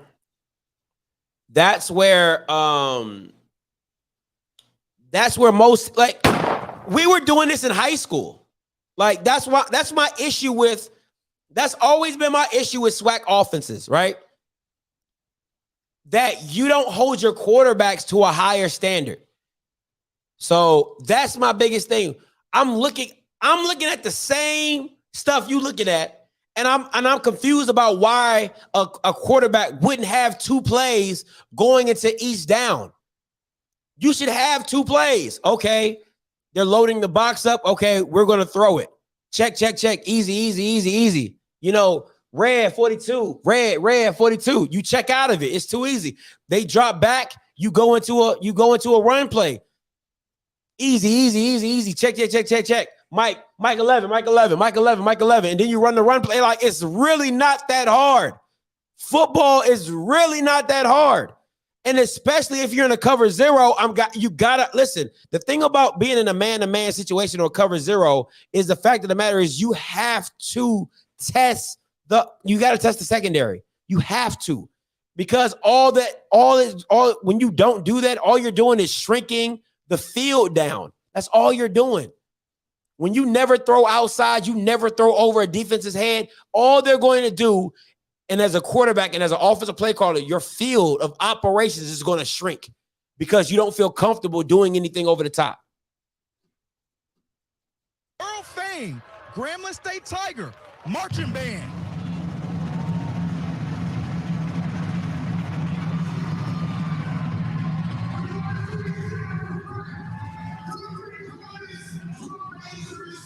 That looks so uncomfortable, leaning back like that.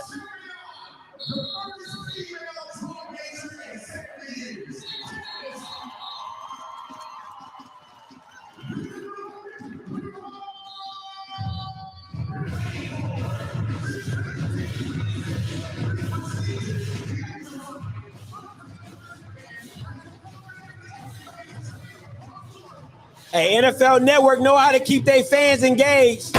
They know all the black people ain't turning the channel.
Hey, I ain't gonna lie.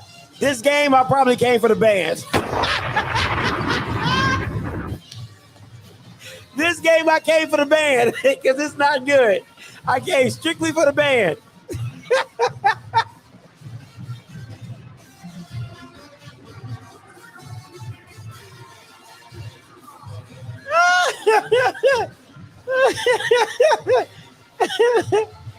Oh, man. I'm sorry.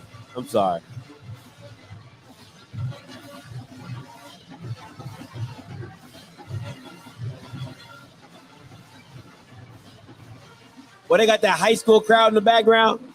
That's sad.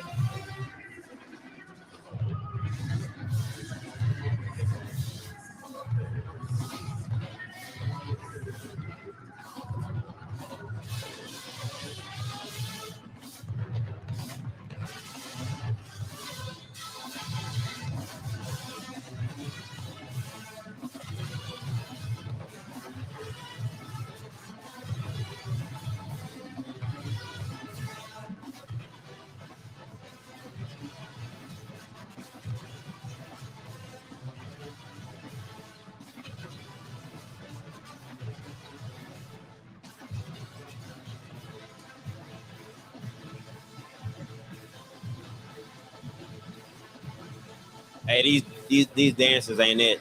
These dancers ain't it. They need them golden girls. These dancers ain't it. I need them golden girls in my life.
Somebody lost their feather.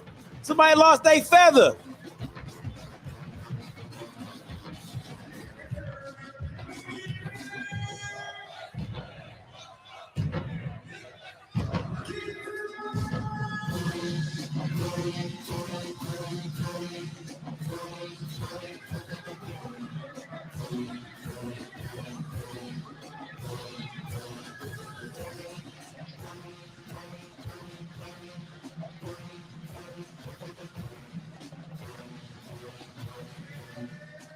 Warm it up. Hey. Hey. Hey.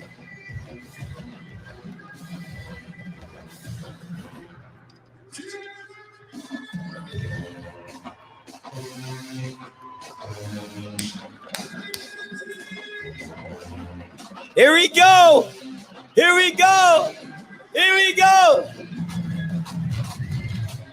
Cheers.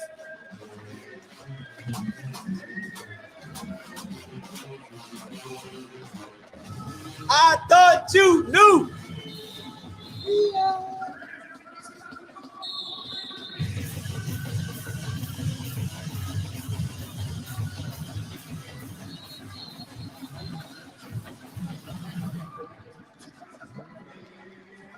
Yep.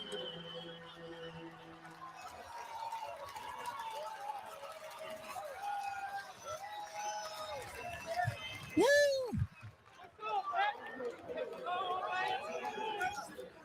Woo! That's an HBCU. I thought Some you college ought to knew. be the joy of life. I thought you knew. Thought about Jesus. Jesus.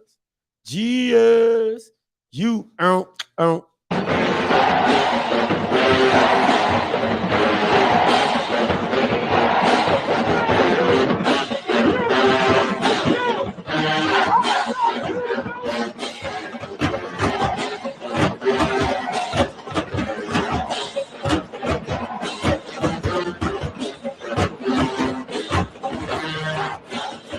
That J goes so damn hard, bro. I swear to God.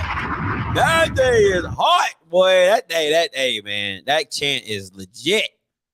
That chant is legit. Man, he already hemmed up, man. He got a baby by the chick. He ain't going nowhere. Man, he could have got him a bad sister too, man. He could have got him a bad sister. Man. That J was nice. Yeah, he threw me off. He threw me off. I was like, I ain't supposed to be like, gee, he threw me off. I ain't gonna lie. So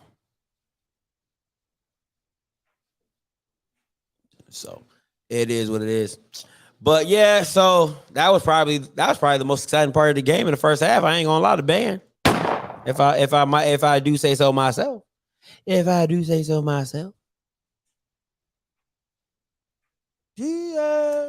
Jesus. I thought you knew.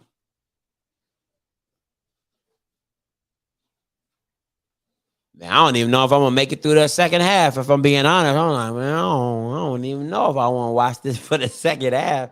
I feel like I'm wasting some life minutes right now. I'm trying to support. Now for a special announcement, let's send it to Gary Crane.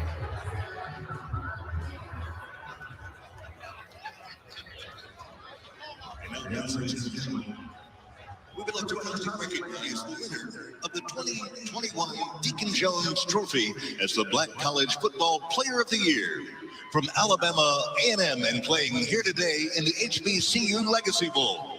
Congratulations to quarterback Akil Glass. Oh, that dude done won every freaking award possible in Black college football, man.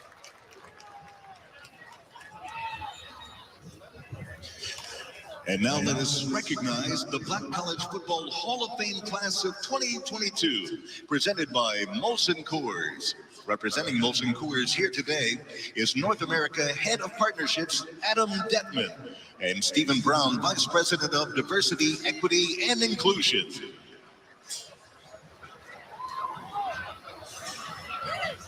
head of diversity and inclusion, a black man. Makes sense. In the NFL with the New England Patriots and Baltimore Ravens, and winner of Super Bowl 35 from Livingstone College, Ben Coates. Hey, not the tight end. Next, a 14-year NFL veteran who won 3 Super Bowl rings with the Dallas Cowboys, one of Florida A&M's all-time greats, Nate Newton. Okay, Nate. Yes, I will be doing portable shows. I always, if I go to a game, we're going to try to get that game list out. We're going to the Orange Blossom Classic. We're going to the FAMU homecoming. We're going to Alcorn. We're going to an Alcorn game. So yeah, so I take my show on the road. I usually do it at the hotel room. I would like to start doing it on campus or like in the locker rooms or whatever, but got to crawl before you can walk. So yes, I do take my roles on the show. All right.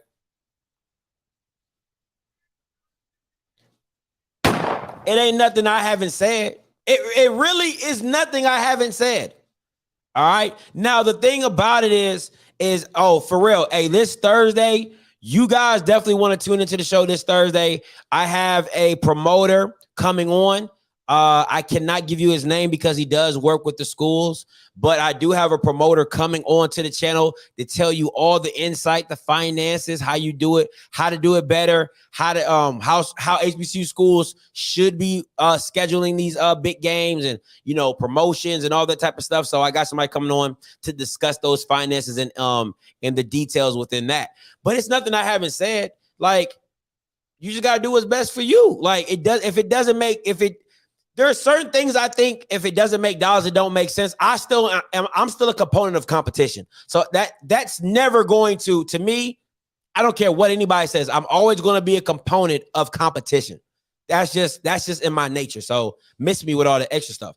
But HBCU schools have to take accountability for the bad contracts that they've been in over the years. Nobody has a gun to your head talking about, oh, you better sign for $250K right now. Right now. Put your name, put your name on the paper. Put your name on the gosh darn. Ain't nobody doing that to y'all. But you continually put yourselves in bad situations. And then you want to blame the promoter. Then you want to blame everybody else but the damn institution that signed the freaking paperwork. That don't make sense. Take accountability for you having bad financial decisions. That's no different than if your friend kept coming back for you, asking you for $10, and you finally tell him no, and he's like, why, man? You're like, bro, you need to take accountability of your finances. It is on you for putting yourself in jeopardy every single time. It is on you for hiring Bamas who don't know how to do contracts. It is on you for not getting, for having nepotism hires, putting people in positions that don't know shit about what you're trying to get yourself into. Blame yourself. Blame yourself. Take accountability. But then you know what you do next. Once you sit back and you're like, damn, this ain't been working for us. Then you go out and make changes, right? You bring in a consultant, a third-party person who has nothing to do with your institution, and then you say, you know what? Hey, we can do it better this way. Hey, we can do it better that way. Let's look at it from this point of view. But that means people in power getting off their high horse, taking their pride out of it and doing what's best for the actual institution. It's no different than me voting for a congressman and him putting his agenda above the people. You're in the same boat, HBCUs. You want to blame white politicians, but you're doing it to your damn self as well. You have people in a position of power that think about themselves over the institution. So make it make sense. So blame yourself. Hold yourself to accountability. All right, back to the game. That's what they've seen throughout, or maybe it opens up some more questions for them to watch a kid a little bit more, but they really want the practice stuff more than anything. All right, so we've seen the opening kickoff. We're going to have a touchback. So speaking of nitty-gritty evaluations, Bucky Brooks, what do you got? Hey, guys, look, when you're at these All-Star games, it's about making that first impression. And I thought it's been a very solid impression for a few different guys. Obviously, McClain, the wide receiver from Southern, has been outstanding, catching the ball over the middle of the field. And the quarterback Witt from Shawan has also played very, very well. Let's see in the second half if someone can step up and really catch guys that can He wants to catch the eyes. Oh, man. For that bucket. Miss Sykes, you stupid. You stupid. For Team Robinson is Jawan Pass out of Prairie View. This is somebody who spent several years as a quarterback at the University of Louisville, transferred to Prairie View. He can throw it. He can run it. Let's see how he gets going in this drive. 11 starts during his time at Louisville. Comes out with a quick pass. It falls short to D. Anderson. You know, he's had some drops. And I'll say this one thing about Pass. I was sitting with Doug. Appreciate you, Bryce. Appreciate you, my boy. Basically, the temperature on his throws like that fluctuate a lot. As you saw at the end of that pass, Charles, it kind of died down on him, and he's got to be able to finish that pass there. But one thing I will say, Bucky, you mentioned guys who can catch your eye. I'm telling you, Tevin Singleton, number 5, the corner from Bowie State, has made a lot of plays on the football in this game. He certainly has made a lot of plays on the football, and you understand, man, it's such a market for guys that can make plays on the ball. Can't find nothing. And he's got 3 house calls, three picks for interceptions in his career at Bowie. We saw a short run right there. Look at the play of watch Deshaun Dixon, the defensive end that we have talked about. If we can see a replay on this, Charles, look at the discipline that he is playing with. These are the little things that scouts look at. Look at the discipline. Number 90 in white. And when you're talking about discipline, you're talking about holding the point of attack, not getting driven out of the hole, and making sure everything's closed down. So when a runner's trying to find an open spot, it wasn't there. Deshaun Dixon, known as a pass rusher, does an excellent job getting to run on that play. And we're seeing Bishop Bonnet. Bishop Bonnet's in the game. In the backfield here with Pass. He is an explosive player. First team all swag. Okay, Steve, I'm just going to jump in real quick as the ball gets popped free, and they're going to let that one play out. Remember, there is no replay, so it goes as called, and it's being called a catch, a forced fumble, and a recovery for Team Gaither. And that was Javon Frazier on the recovery who picked it up. Yeah, go ahead, pose for the camera. There you go. Well, very nice. You earned it. Who made that? What I'm eager to see is who made the original play on the football to pop it free for Team Gaither. Little short route across the middle. He gets it, and he's able to get up because of NFL rules. And a nice pop there by Wesley Bowers, linebacker, Bowie State. Picked up by number 22, Javon Frazier from Virginia State. And he takes it all the way back. And that was a big hit. And again, once again for Pass, the ball kind of died on him a little bit. It didn't give the receiver. He knocked the receiver down. Yeah, it didn't give Bridgers much of a shot to kind of catch it and run with it. I mean, he was open. You got to keep him on his feet and give him an opportunity. And now as we switch it over to Team Gaither, another quarterback in, their third one of the ball game. Yeah, I'm going to be a freak today. Offensive player of the year. Really good protecting the football in the passing game. He had 21 touchdowns and just 5 interceptions. He can run it, too. 6 rushing TDs. He just hands right off here to Wilkins. We know he's the red zone threat. He's got the only touchdown of the game, Charles. Yeah, he is the red zone threat, but Ontario Johnson understands that as well. Mentioned him a few times in this game, number 32 in black out of Bethune-Cookman. 101 tackles in the regular season. He's added to it here in this All-Star game. And yes, people feeling the famed Tiger Marching Band. Yeah, Kayla Davis there at Arkansas Pine Bluff, getting his groove on. He's had a pretty solid game as well. And there's Ontario Johnson coming off the field after making a nice play on the last snap. Boom! You mentioned about Juwan Carter and his ability to run the ball. They ran it inside. You think they might go a little quarterback run game here, Steve, and see if they get him to the end? Could be a little RPO, but I think he pulls it, throws it. No, he gives it back. Kalen Wilkins gets pushed back. Oh, yeah, some big hits coming right there. 2 straight times there, and you look at the guys getting into the backfield, doing a nice job. Is that Zach Anderson? That's Kane. Kane from Valley. Here on the second and the third level, they're able to get into the backfield. They read it, diagnose it, and you just mentioned it there. Zach Anderson from Fort Valley State, the first guy to make contact. And Jeremiah Kane, the nose tackle on the Mississippi Valley. Oh, my God. Very strong week. Was the one who really held his ground and helped clean that up. So, very solid play. Third down here. If you want to throw the fade ball, here's your guy, Trey Gross. at Delaware State. The foul snap. There it is. You called it, Charles. Oh, that's got to be a flag. Carter sailed it on him. Do you kick it here? Do you kick it here? Do you want to showcase the kicker? Do you want to showcase the offensive players? Myself, I showcase the offensive players, but in this ball game with a 60-0 lead, coaches like to win as well. They want to make it a 2-possession game. And look, part of HBCU football, since you talk about coaches, they're going to talk to one another after the game. without a doubt. Yeah, I was on the recruiting trail. It's at the coaches' conventions. Heck, it's a text with each other. Winning and losing still matters to everyone. Jefferson Souza getting a chance now. He missed earlier from 51.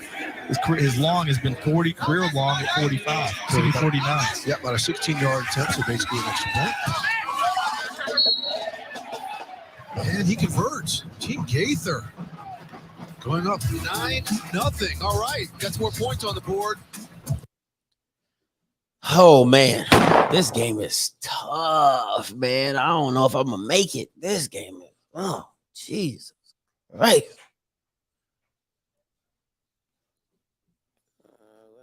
Two reps. That's facts. This is facts. This is big facts. You know what? I agree with this, Los. I think this bowl game needs to happen before the Super Bowl. That's just my opinion. I don't like this. I don't like this game happening after the Super Bowl. I mean, yes, there's more eyes on, but I just think it needs to happen before the Super Bowl. That's just my personal opinion. Get it back when YouTube first started.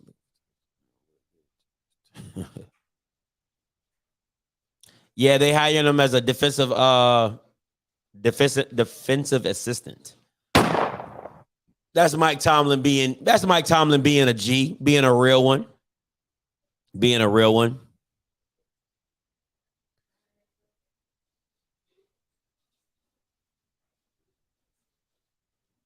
Mike Tomlin, like, let me hook my boy up. As his non-uniform data sets cross-referenced with API parameters. You're funny. Is it good defensive football? I think in spots, but I think it's more or less bad offensive line play. I would give it up to more bad offensive line play than great defensive play. You haven't spoken the financial limitations of being able to hire better leadership.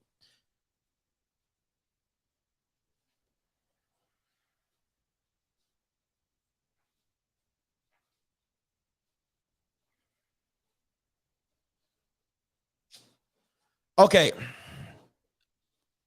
I get where you're taking that. I don't think it's not a bad point. But hiring somebody, oh, this is a tough one. I like this comment. I really do. Because it's certain things I can't speak on because I don't understand it, right? So what I do know is that I've seen more times that people get hired based off of how comfortable I feel than where I think they can take the institution, right? Because, or if you do hire somebody that you know and you feel comfortable with, I still believe there should be a consultant on every SWAC school. Or not. Yeah, okay. So there should be a consultant on every SWAC school that deals with promotions, gaming events, things that ADs that are new don't listen, man. You never want to be the smartest person in the room. That's usually that Bill Gates, not Bill Gates. Steve Jobs said that. He's like, I don't want to be the smartest person in the room. And at the end of the day, I hire people who are expertise in their areas of field so I can get their opinions from. Too many times, and this is just in life, too many times that people are in positions and that because they're in the position, they feel they should make all the decisions based on them being in that position, not understanding the full grasp of everything that is engulfed in that position. So I think there needs to be a better job of finding consultants, maybe, having conferences. Like there's ways that you can learn that don't have to do with like having big budgets, right? So you can bring in a promoter. You can bring in a promoter to teach your ADs how to do contracts. So So if you don't want to keep a consultant on payroll for the next 3 or 4 years because you can't afford it, well, you can definitely bring in a promoter or a contract writer or whatever to teach your ADs what to look for, what to have, right? And you can have it as a business class for your students so your students can become your man. Listen, this is the problem that I have with HBCUs. You talk about keeping money in-house, but don't use free in-house money. You have business majors at your school. Why not have an internship program where they follow or are around ADs to learn the job, to learn how to be an AD or to whatever, right? So that they have the knowledge and skill set getting built upon. So if they do go out in the private field and come back, you can grab them because they know what they've seen. They've done the job. They've been around the job. Use what you already have on campus to be great for your institution. Don't make it complicated. You got business majors. Teach them. Teach them. It's no different than law firms using interns as paralegals. I'm seeing free work. I'm seeing who you are when you're not getting paid. I'm seeing you bust your ass and work hours and do great work when you're not getting paid. So why not do the same thing at your institution? That's the stuff that don't make. You can't keep talking about how, we need to keep it in-house. We need to keep it in-house. We need to keep it in-house. But you don't turn into nobody in-house to get help or to help you, to help your institution grow. You don't think there's nothing better than a Laxton State student, an Alcorn student, a FAMU student, a Valley student who was a part of a deal to help their school do something great? You don't think that gives them pride to have their name associated with, hey, man, listen, I was in the room when we did that new SWAC Classic. You know what I'm saying? I read over the contracts. I double checked it. Me and my classmates, we looked it over. We were in a room with a contract or a promoter, and he walked us through the steps. He broke down the contract with us. Like, you don't think there's pride in that? You don't think that a student wouldn't love to do that for their own institution? You got to use what you already got. And I hate to see that they don't turn around and use their own free capital. Use the free capital that you have. So that's just my thing, man.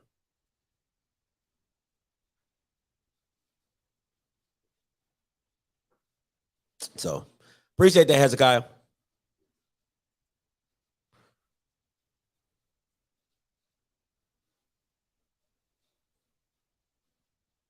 Come on, man. It looks good. It looks good on a man when a graduate can say on their resume, managed a $30 million event. What is it? Led a project planning where event brought in over $30 million for the city of Birmingham. Like, that is a great gosh darn bullet for your resume. Had was a part of a contract or came to terms in a contract that brought my institution or brought the institution of Alcorn University $2 million in net profit revenue. That is a hell of a bullet. That is a hell of a bullet. You got to use what corporate white America does for yourself. Corporate white America is not having interns for no damn reason. Okay? They know free labor when I see it. I can get 6 months, 8 months, a year of free labor from you, 4 months, 6 months, whatever. And then I can turn around and hire you because I know what kind of work ethic you got. Come on, man. Come on, man. Come on, man. Stop it. Stop it. 5-yard bump rule came into play was because of Mel Blanc. People couldn't get downfield at all, and they had to change the rules. All right, 1st and 10 for Team Gaither. I've seen Juwan Carter escape right here, and that's just something he can really do. The Norfolk State quarterback, the MEAC Player of the Year, shaking it up a little bit for an offense that kind of got its. Man, I would love to do that, man. Listen, anybody, listen. I know there's some big money in this chat. I know y'all got some big money in this chat. What I would like to do for the Off Script brand is I would like to treat it like a Madden bus, right? Where the Madden bus rolls up to the game of the week. You know what I'm saying? I plot it down. I do pregame. We wilding out in the tailgating arena. You know what I'm saying? So anybody want to sponsor that or put in for that? Listen, all right, we can make that happen. Support at itsoffscript.com. Y'all can email me. I know it's some big money in this chat. All right, I know. Listen, I know y'all done had some corporations, multi-million-dollar stuff. You know what I'm saying? You can be the sponsor of a young black Negro. Donate to the United Negro Foundation. Donate to the United Negro Foundation. Kind of get the attempt. Big throw by Juwan Carter, who throws that ball out here. Ryan McDaniel once again getting it done. Did you notice what I circled there? I circled 3 Okay. receivers to 1. Okay. Hey, listen. Backside. Listen, I'll take it. What did they tell you? I'll take it, man. We'll take them. We'll take them seats out. Hey, man, listen. Hey, if you got it donated, baby, listen.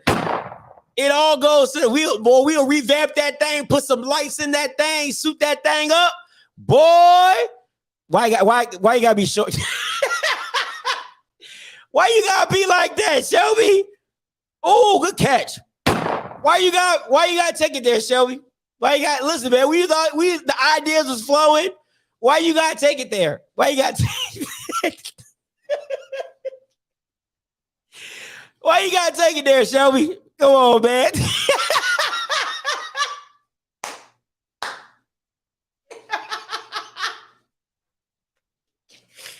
Oh, something is wrong with you, bro. Something is wrong with you, bro. Something is seriously wrong with you. You stupid.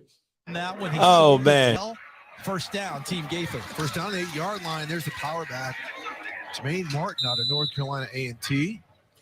Ooh, that was funny. 2 or 3 yards right there. That was funny. I needed that laugh. That boy boy said with a wheelchair ramp. Team Robinson's defense has really been stout up front. They're very good with the defensive front against the run, and the linebackers flow to the ball very well. And we've seen that throughout this ball game. It is tough sledding.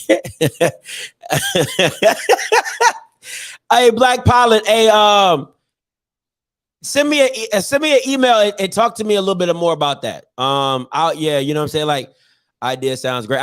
Man. Listen, there's some people in this chat, man. I got 133 people in here. Oh, that's too easy. That's easy money. They running away with this thing. That's easy money.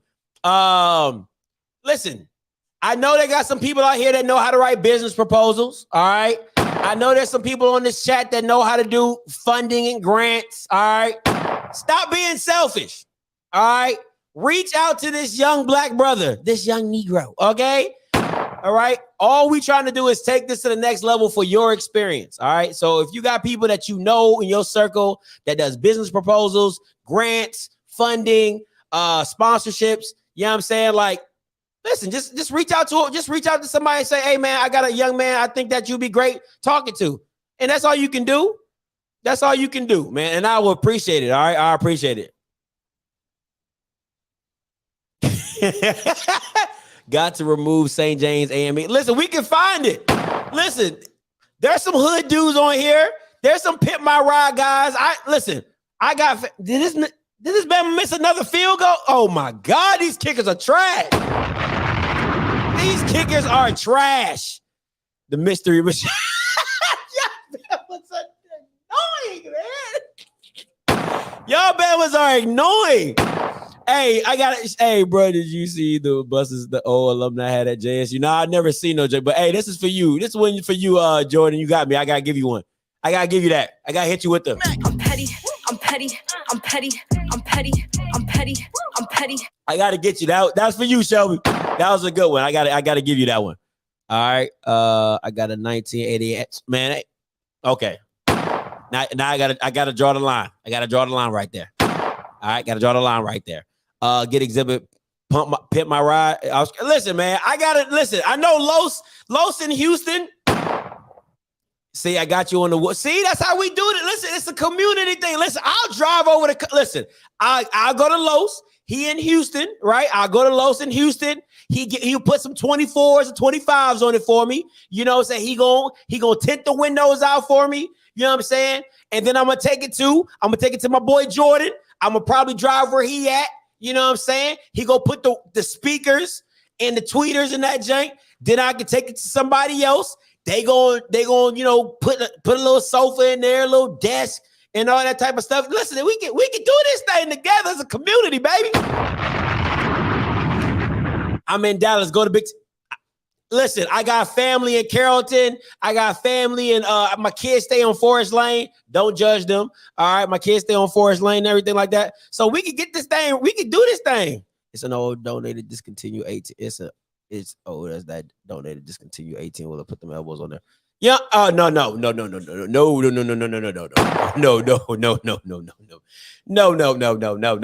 Like, we're not doing that. You know what I'm saying? So can't. Hey, listen, you do that candy. Oh, okay, listen. So I would do it all black, right? Like a glossy black, and then do the off script, and then kind of like the candy paint red on the outline. Ooh, that Jake would be so clean. That Jake would be so clean. The 18 van. Go on, get those switches for the. Nobody getting no switches on no van. Y'all wilding, bro. Y'all wilding. The petty mobile. I'm petty. I'm petty. I'm petty. I'm petty. I'm petty. I like it. The petty mobile. The petty mobile. I love it. I absolutely love it, man. Yeah, we can make that. That's what I'm saying, man. Listen, y'all email me. We can make this thing happen, bro. For real. Like I'm dead ass serious. You know what I'm saying? This is like my full-time thing. I do this full-time. So I'm dead serious, man. Yeah, man. That's how you do this. That's how you build a community out, man. It's no different than cooperative economics. You keep everything in-house. Listen, if I can go, I got 140 people on here. If there's 10 people on here that I can shout their business out or whatever. Like, hey, man, you know, go here when you're in Dallas. Go here when you're in Tennessee. Go here. They did this for me. They did this for me. Like, let's be real. Like I got Dr. Lori Wilson. She doing my teeth. She hooked she hooked me up because like she's fully booked and she booked me a time. So like she was like this is what I'm saying, right? So Dr. Lori Wilson is completely booked. She's like, yo, I love your show. I love what you do. Hey, come down here. I will stay after work. And do your tea for you. That's love. That's love, bro. You know what I'm saying? Like, that's what I'm talking about. Like, Dr. Lori Wilson going out her way for me, knowing like, because I got to get a root canal or whatever. You know what I'm saying? And she saying she'll stay after work. You know what I'm saying? Like, that's what's up. That's all I'm saying. Stop. They're going to steal your ideas, even though they won't be able to pull it off. You should go to the State Fair Classic, set up a pregame booth. I am going to the State Fair Classic. And if anybody else going to the State Fair Classic, you're going to see me and my kids. I'm gonna have the whole gang with me. All right. I'm not telling you. I'm not saying it. I'm not saying it. Oh man, how you got the black coffee shop? How got the what? Black coffee shop. I don't know about that. Oscar, just imagine how have the petty mobile on cribs, starting out scripts. Ooh. Okay, Alan Darby. I like that. The side of Forest Lane. Yo, I can't do nothing with y'all, bro. Y'all on one today. Y'all are on one today. Bro, why they keep going? Bro, I feel the same way. Let this game ride out. Stop with the commercials. Okay, this ain't the Super Bowl. Let this game. Matter of fact, put a running clock on this game. Put a gosh darn running clock on this game, man. So, but yeah, if anybody listen, man, for real, like real talk. Anybody have any ideas or advice? Listen, if you have any ideas or hookups, or you want to donate a bus, a van, a car, anything like that, you can text this number or you can email here. All right, either way. You can email me here, all right, or you can text this number. All right, so whichever way y'all want to do it, Sprinter size. Ooh, oh, yeah, ooh, a Sprinter size RV is starting right at 100. Black Pilot. Listen, man. My name don't say Black Pilot, so I don't make Black Pilot money. Okay, $100 grand, $100 grand, bro. Do I look like Denzel Washington? Do I look like I work for American Airlines? I fly Southwest. $100 grand? Shh, man, please. But I'll take that 1988 Astro van. You know what I'm saying? Petty Mobile, all good until the promise put it on bread. I'm gonna give me a dash cam. Make sure I got all that out the way.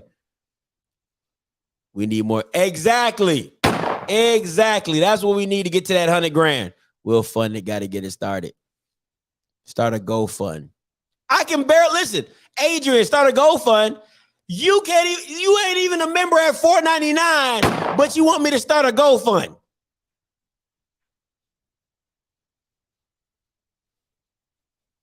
Come on, man.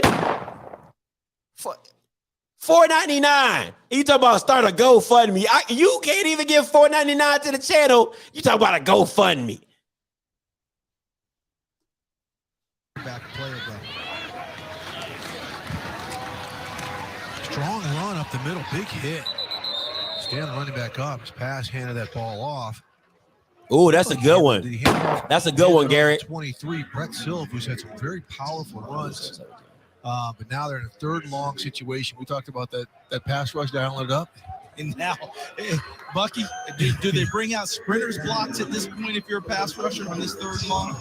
Absolutely. Right now, you're talking about a true track stance, wide 9 alignments, meaning well outside of the offensive tackles, taking a severe angle to the quarterback. But yeah, this is a pass rusher's delight.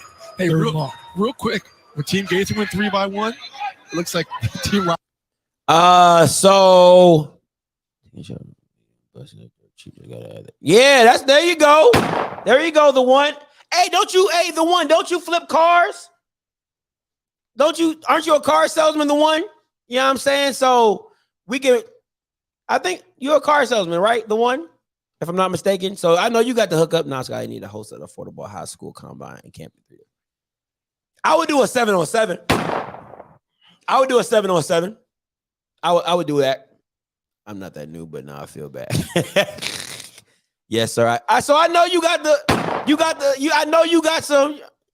some connections. You know, hey, link up. Let's link up. You know what I'm saying? If you get some stuff come available, let's link up. You know what I'm saying? So, yeah, we can do this thing. We can set this thing up. Great catch, Shamar. Great catch. No. Just get a van, pimp the ride. That's what we trying to talk about right now. But listen, first of all, just get a Honda Odyssey. You good? Nah, that's a little too small. The van shouldn't be it got to be big enough so I can do the show in it. You get what I'm saying? Like travel in the show. That's the whole point. So it still got to be big. Make sure them shocks. Oh my goodness. Don't have enough people. Let's go 3-by-1. And you saw a pass. Pulls it out. Nice scramble. A little deception. Let me see. I'll take my boy Shaggy. See if he'll let you borrow the mystery machine, bro. 17. I'm gonna put 1. What that gas be? I know them gas guzzler, man. That thing a gas guzzler. I know that thing a gas guzzler. Ooh, 1988. That thing is a gas guzzler. Oscar, we're gonna have to with the 34% you pay that car for 8 years. Look at the marketplace, Chris. I have a van with a kitchen sink and bed. Oh, shoot. Dang, Spotlight. Big money. Big money, big money, big money. What about UPS mail truck? That's big enough, right? UPS mail truck. Yeah, that's big. That's big. That's big. Make sure you tailgate with that Rodney Schools barbecue.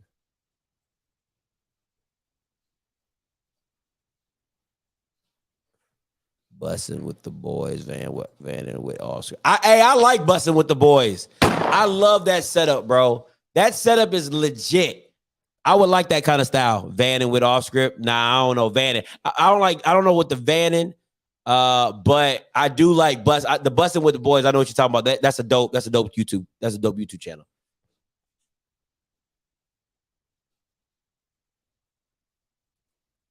Yeah, man. That thing. I wouldn't make it to Atlanta without having to fill up. Boy, I'd be 2 hours. Every 2 hours, I'm filling up again. You gotta think about that. Ooh, that's targeting for real.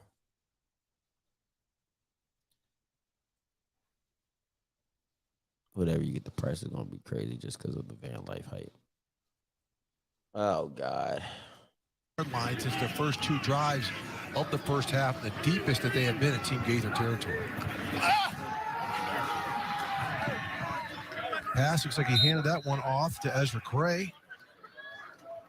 The running back who's also gotten a lot of attention out of Alabama State. Gray, we talked to him, Charles. This is a player who has never academically had a GPA below. Hey, man, I can't do it, bro. I can't do it, man. I couldn't do it, man. I can't do it. Them rims too big for me. Too big. Sat next to him the entire time. Bucky, he's a terrific student. If you're calling plays right now with these big receivers, you want to take a shot at the end zone here? We absolutely have to take a shot, man. We're sitting down 15-0. Let's let some of these guys go up and see if they can win a jump ball. All right, pass rolls to his left. Decides not to let it rip. The great pursuit right there by Noah Rainbow Douglas. The pass pulled up. He gave him an advantage to get a step, Charles. Bucky, he wanted it, and he couldn't get it because I think Elvin De La Rosa, 7, and Miles Wolfolk, number 11, double-teamed the deep receiver on that one. Yeah, it took the deep receiver away. Pass was looking. Watch back down the here. Field. Good job. Both of those guys taking the corner and squeezing, collapsing. Pass, the only option was to run. Scramble, got picked up 4 yards, see if you couldn't get it on the next down. But tell me this, guys. This is one, we cover a lot of NFL football. Should the receiver floated in between that bracket because it was there? Bucky? I mean, he could have floated in there, but then the bigger thing is his pass courageous and accurate enough to make that throw. Ezra Gray with a nice run right there. Look, Ezra Gray, the running back, was shorter in stature, but, we heard some coaches talking about him, how powerful he is, built physically like Alvin Kamara, a little thicker through the chest and legs, and you would think great balance as he gets Team Robinson another first down. They are driving right here. Really nice and patient drive. The best we've seen this offense look all game. Crazy part about Kamara is you look at him and he looks so lengthy, right, and sleek. Bucky, Kamara's about 220. And it blows people away when they find that out. I'm looking at this guy and I'm thinking patron saint of little guys from HBCUs. How about Tariq Cohen? This backside slant should work. This front side slant should work.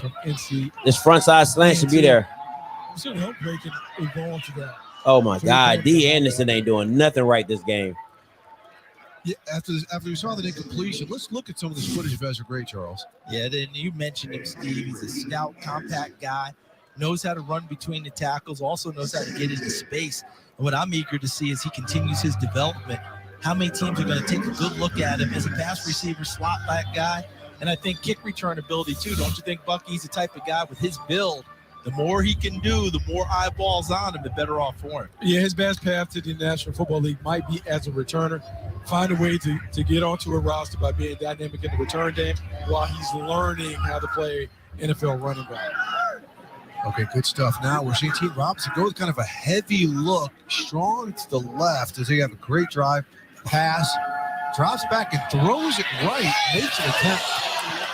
Yeah, flag coming on that play as Shamar Bridges got turned around by number 2, Trey Giles. Tried to turn it and make it a back shoulder, Pass didn't interference. Number 2, defense. The foul occurred in the end zone. The ball will be placed at the 1 yard line. Automatic First down. It's really an inside fade, Bucky. Did you see how Bridges was trying to get to the back shoulder? It's a bad throw Yeah, anyway. he's trying to get to the back shoulder. The corner is wrong by lineman. Should have been lined up a little outside. He had a free safety helping on the inside. He has to understand how to play with leverage. Penalty. Let's see if Team Robinson can score. See if they can get it done. And guys, Steve, we've been here all week watching these guys practice and go at it all week. They practiced Tuesday, Wednesday, Thursday, had a walkthrough on Friday. Here they are putting it all out there here on Saturday. Let's see if Team Robinson can finally dent the scoreboard. Look for Sonny Danny Garza here, number 70, a two-time all-SWAC center. See if he can move the defensive tackle because they cannot line up head up on him. Well, they moved him. They moved him. Number 88, defense. Half the distance to the goal. First down. Yeah, Rafiq Abdul-Wahid. Watch the middle. Everybody got a piece. They even got a piece of Mr. Jalen Spady, who is an all-conference center from FAMU, and also the son, his son of a former head coach at Alabama A&M, now the associate head coach at FAMU. His father raised him in this game, and his father was an offensive lineman when he played. So Spady 59, Garza 70, as Steve pointed out. Pass. Short. I won't call that a sneak, guys. He took the snap from under center and he ran left and got stopped short. As we saw the line collapse. That is not quarterback sneak 101, is it, Mr. Davis? No, it is not. Bucky, we're seeing more and more of those quarterbacks thinking everything's bunched in the middle. They're going to try and go where they think there's less traffic. Yeah, he was trying to find the path of least resistance, but they got to see him run with more power. Big guy like that, he has to get in. And Bucky, don't you just have to drop? Just jump over. Just burrow behind those big guys. Absolutely. There you go. Much better right there. 6'4", 230 pass. Takes it over the left guard. Gets to the end zone. The first points for Team Robinson. Finally on the board. A lengthy, sustained drive. And Jawan Pass, after a couple tough series here in the third quarter, really strung some nice plays together. Yes, they're helped up by some penalties, but a really good flow to the offense. Well done by Pass. Yeah, I agree with you, Steve. Bucky, what'd you see from Pass on this drive? Look, he made plays. The most important thing that you want to see from the quarterback is, can you get your team into the winner's circle? And so we had him lead a scoring drive. We saw him make a handful of plays with his arm. Then he showed at the end of the drive that he could finish it off with his legs. Overall, a very good job for Pass. Okay, Roberto Tinoco, Benedict College, is going to try to make it, and it looks like he pulled it left. Not a good day for PATs for both kickers. No, 15-6. Team Robinson finally gets on the board. I wouldn't do another extra point in the game. I would do 2-point conversions from here on out. Here at the first annual HBCU Legacy Bowl, but again, we've seen some life by the Team Robinson offense. Finally, 30 seconds left in the third quarter. Now, one of the things that we see, Bucky and Steve, watch as he sneaks it in. Watch number 13, Bonnet. You see what he does? He just essentially blocks the quarterback from behind to give him extra push. We're seeing more and more of that in the game these days. You see a lot of NFL teams, college teams, where you're coming in and you're providing the extra push, not in front of your quarterback, but from behind him, blocking him forward. You know, that's the old Bush push. That's the old Reggie. Can we, is it fair to say that, is this Coach Simmons not being able to win the big game? Is this the same? Can we put that in the same kind of bracket of him not being able to win the big game? Is that fair? I think it's a little fair. And they power on through. If you all really think Reggie Bush started that, come on now. Okay, now here's again, the rules come into play. 30 seconds left for Team Gaither. Jeremy Hickbottom at quarterback. They've got to score. Right, Charles? Yes, and then the ball turns over. The ball turns over, so we're going to see some shots here. Oh, he had Bujo wide open. And Bujo, remember, former starting quarterback. We have a flag down on the field for Morgan State. He's also the punter, but we've seen him work a wide receiver. Had him open. Illegal use of hands to the face. Number 1, defense. 5-yard penalty, automatic, first down. So you get an automatic first down there, additional 5 yards. Tough penalty right there. Yeah, so that goes against Michael Dedejo, number 1 in black. And he ends up getting the penalty. But boy, Jeremy Hickbottom, you think he wants What they gonna tell me, KD? That we're not good? What they gonna tell me? What they gonna tell me, Hall? Nah, real talk though. I'm gonna try to get a coach. I'm gonna try to get a coach on. Real talk, I'm gonna try to get a coach on. Pocket takes a shot. Will Vereen. Oh, he dropped it. Right there. Big. Nope, incomplete. Vereen dropped it. Timeout on the field for an injured player. This supposed to be an all-star game. Football, great effort by Vereen at the end, and just couldn't hold on. That looks like it just didn't survive the ground on the catch. Look at the ball there from Hickbottom. Look at Vereen stretching. You got to out. catch that. You got to catch that. Couldn't survive the ground. He couldn't pull it to his chest in time to cradle. You got to catch that. He said he had to make it a hands catch, and the ground won. Nice effort by Will Vereen. Yo, we have an injured player down on the field. Is that Hickbottom, guys? No, Yes. No, it's not I think that's going to Hickbottom. be Kaylon Davis. Yep, Kaylon Davis.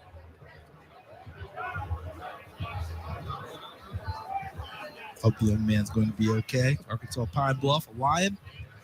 He's played quite well throughout this week in the week of practices, trying to show off for these NFL scouts, CFL scouts.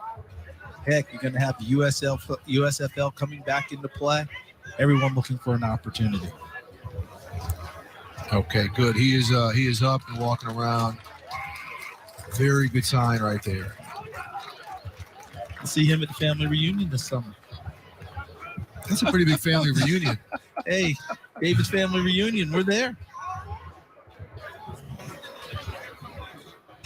And he's like, you know what he'd be like I when don't he know heard what that? to say. You know what he would me say? and Buck, you're sitting here like, what do you say to this? You know what Caleb would say? I don't know you. You can't come to my reunion. I'm there trying to crash his family reunion. Okay, Hickbottom now on second down. Clock is ticking. Man, that O-line bad. Right there on Hickbottom. This shot. Is that Antoine Owens, number 99? Jackson State. Up in the middle. As they play a little bit of a game there. You're supposed to be straight up pass rushing. And Antoine Owens starts outside, works his way back inside, working with Savion Williams, number 50 from FAMU, to get to the quarterback. Yeah, Savion Williams, the University of Tennessee transfer, who had a really strong season, only played 7 games. Started out the first few games and really dialed it up. 12 seconds left. Again, Team Gaither trying to score here because the ball turns over to Team Robinson in the fourth quarter. Jimmy Hickbottom through the pressure. Ball out to Khalil Wilkins. Takes a big hit. That'll do it. That's going to run out the third quarter. Okay, we're looking soon at the third. Oh my gosh, I cannot wait for this game to be over. Enough is what's shown in practice. Facts, Los. Facts. Nah, that's not bad money either.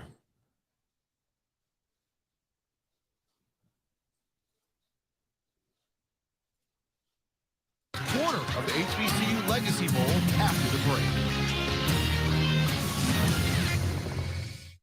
The great thing about the app.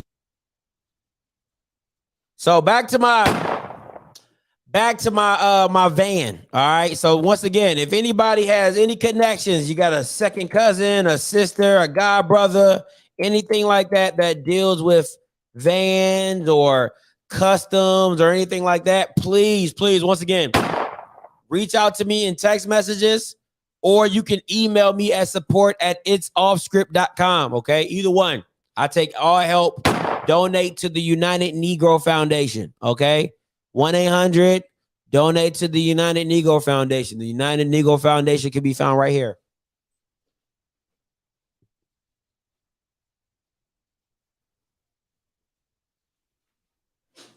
That's the United Negro Foundation. Okay. So just want to let you guys know. You can always donate to the United Negro Foundation. Thank you.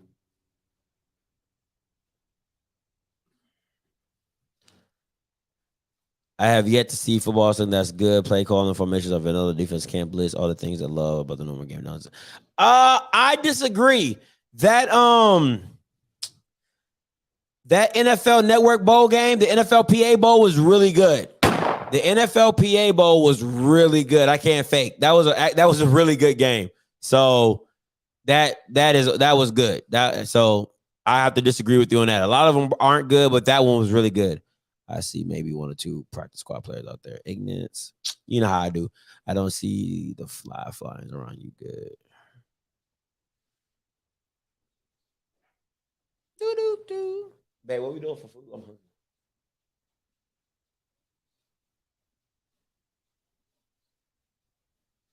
What's the plan for food?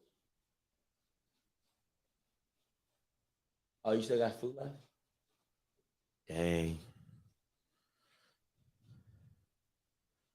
Scotty, you want me to? Yeah, if you got exhibit, hit him up.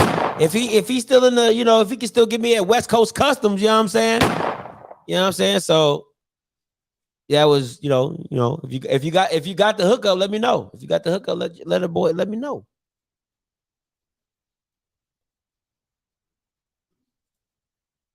This is my hero. Walter Payton, the all-time rushing leader.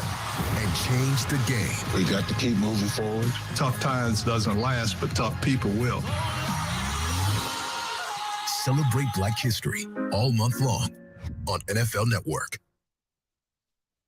Back and forth quarter at the HBCU Legacy Bowl. Here's Charles with the way to play moment. Watch these pass rushers. Antonio Golden, Christopher Myers, Golden 6, Myers 98. Look how they collaborate. Get upfield, get to the quarterback. And what we like about it is how they finished. No head involved, no helmet-to-helmet contact, just good short. If I'm being honest, Garrett, I think what helped him the most was the NFLPA Bowl. I think the NFLPA Bowl definitely gave Glass a lot of good film. So, he's had good film over his career. But see, the thing about Glass is he's never beat the power programs. He's never beat Grambling. He never beat Southern. I don't believe he ever beat Alcorn. So, you know what I'm saying? Like that to me, that's a bit of a knock on him as well. But the NFLPA Bowl definitely would have given him some good film. Our game right here is Team Gaither's up 15-6. Team Robinson did not get on the board until its last drive there in the third quarter. And we'll see if Hbcu out of Tennessee State, a former Grambling starting quarterback, Charles, can keep this offense rolling. Yeah, take a look. Oh, my bad. You must have forgot when he put 55 on y'all last year. So, in the spring season, when he threw for 5 touchdowns and, threw for 5.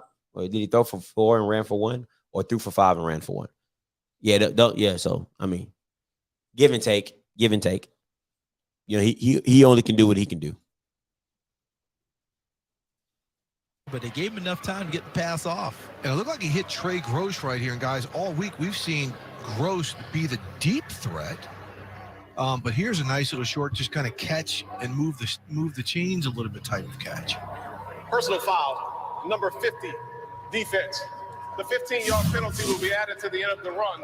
Automatic first down. Yeah, Savion Williams, FAMU. Not quite sure he was down. He was on top of a player from Team Robinson. Williams ensured that he goes down, but the official determined the play was over. And you go back to Trey Gross from Delaware State. Spent one season on their basketball team as well, was essentially the sixth man for the team.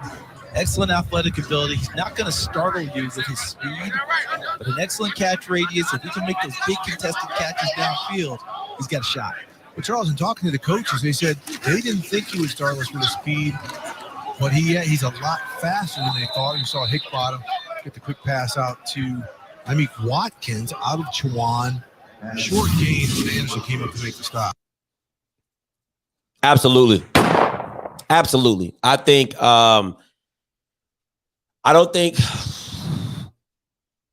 I think Glass is a very prototype. Like, he has to be in a certain type of offensive scheme to have it work for him. I think if I'm just being honest, I think he needs a great offensive-minded head coach or a great offensive play caller, because Glass is not going to.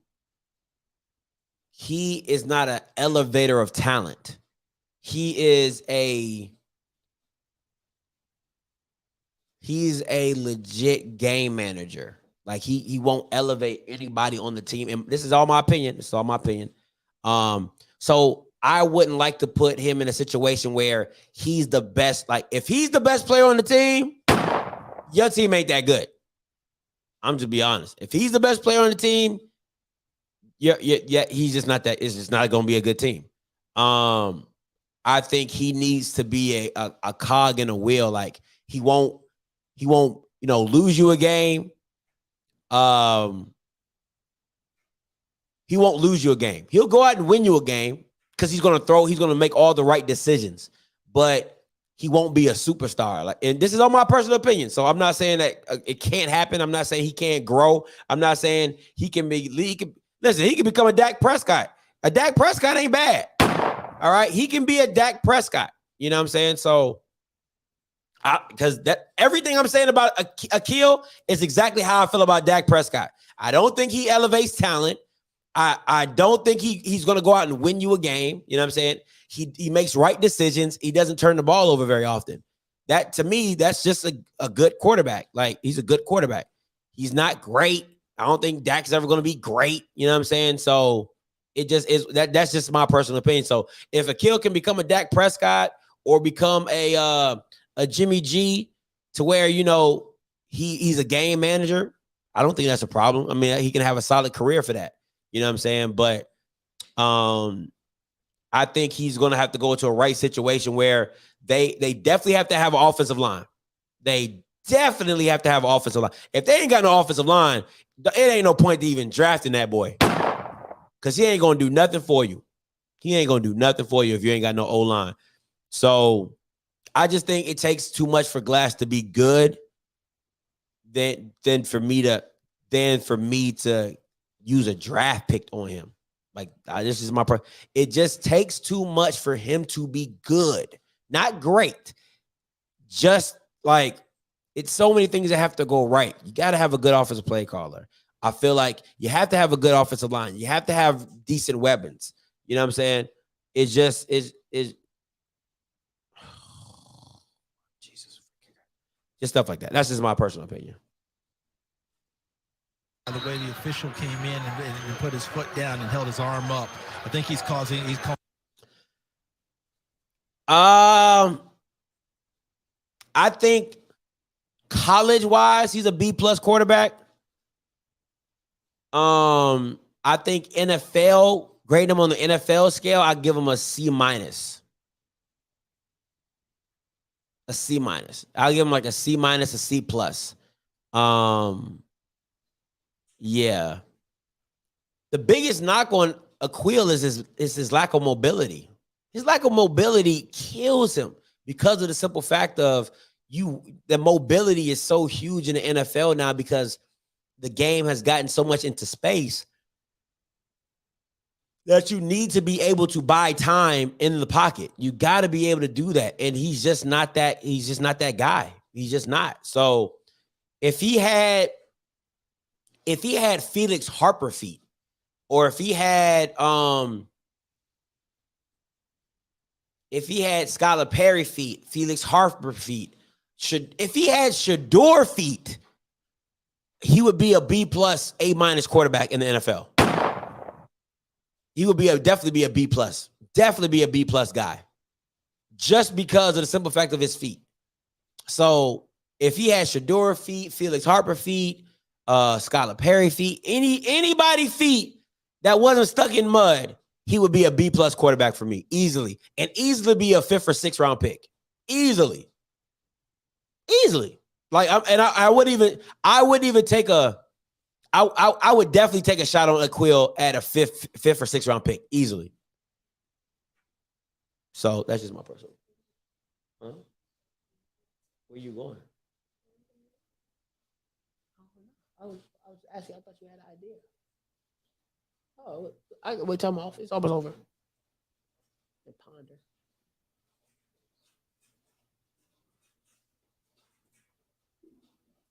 Keeping your car running newer, longer.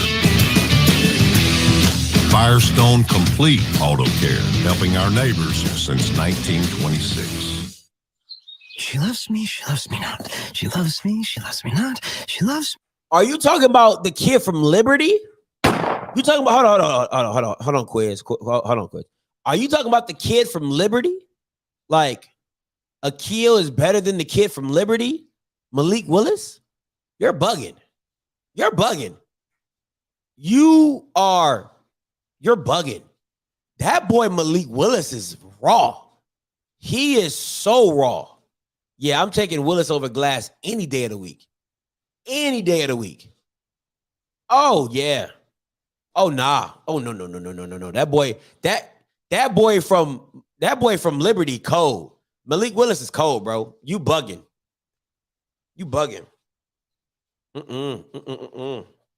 Yeah, I'm taking Malik on that one.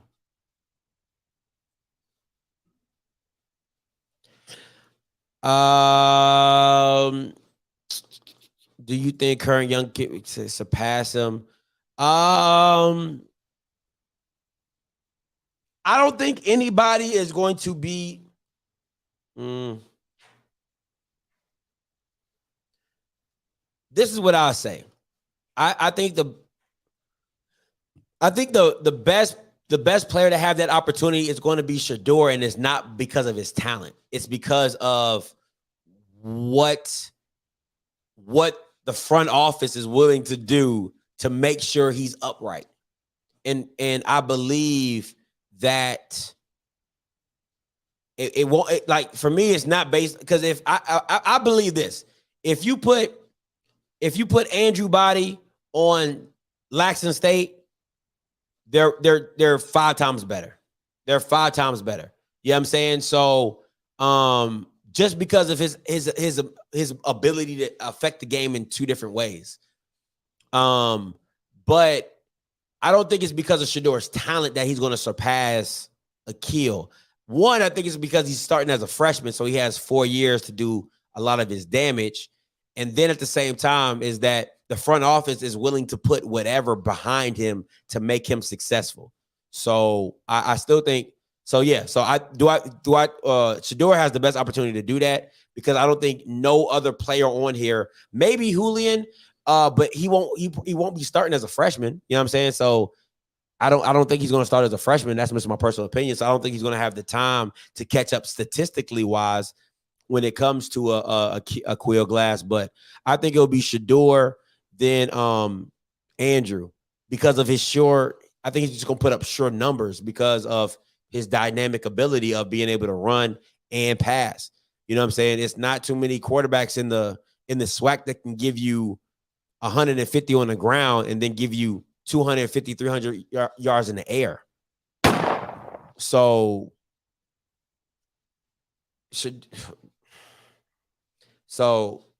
yeah, it's that for me.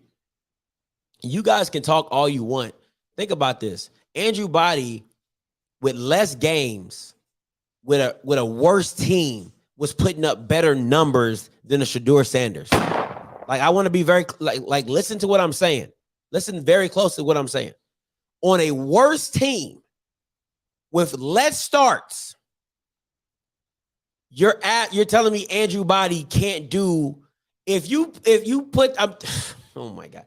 If you put Andrew Body behind the team of, you put Andrew Body behind a Laxton State team, they're just as dynamic, even more dynamic because of his running ability.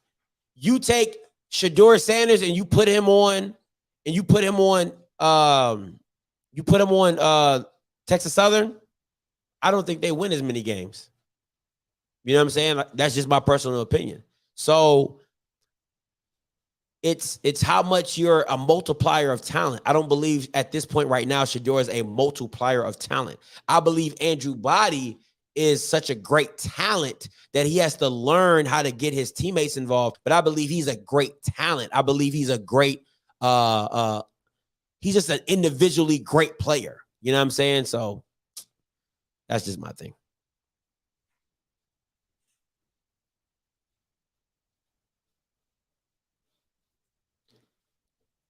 I didn't say Shedeur's. I didn't say. See, you're missing. I never said that Andrew Body was a better quarterback. I said he's more dynamic. You hear what you want to hear. Hear what you want to hear. So, hear what you want to hear. That's just my personal opinion. It's not about intangibles and what though. Intangibles about what?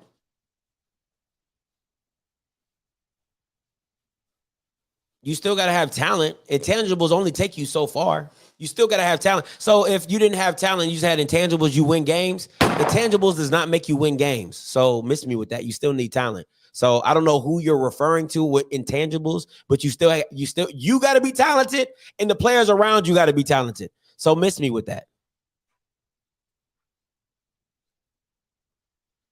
He makes the team 5 times better because of his dynamicness. Is that even a word? Dynamicness? Because he's so dynamic. Once again, listen, bro. I don't have to say anything that stats don't back up. Andrew Body was one of only few quarterbacks that would put up 150 yards rushing and also put up 200 to 300 yards passing. Do you not understand? Like, that's 400 total offense by yourself. By yourself. You guys are so caught up in the last name. Look, if I took the names off of it and I put the stats up, if I just put the stats up, you'll be like, yo, that's stupid. That's stupid. So my thing is, like, bro, what are we talking about? So, come on, man.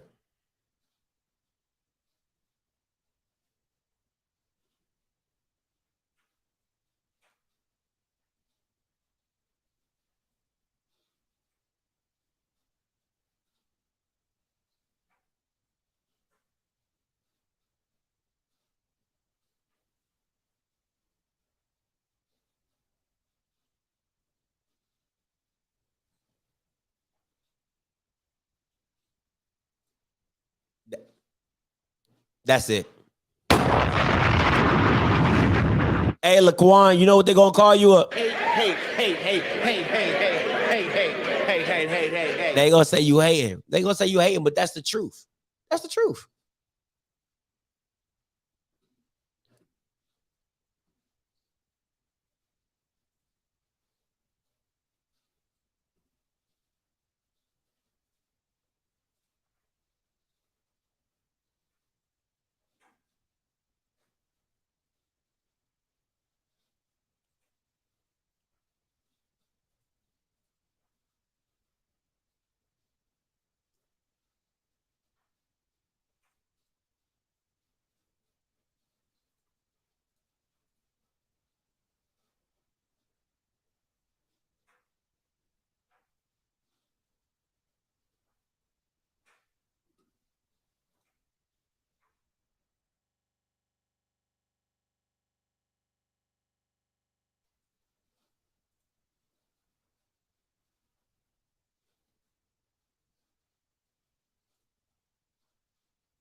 All right, so let me read this off of y'all.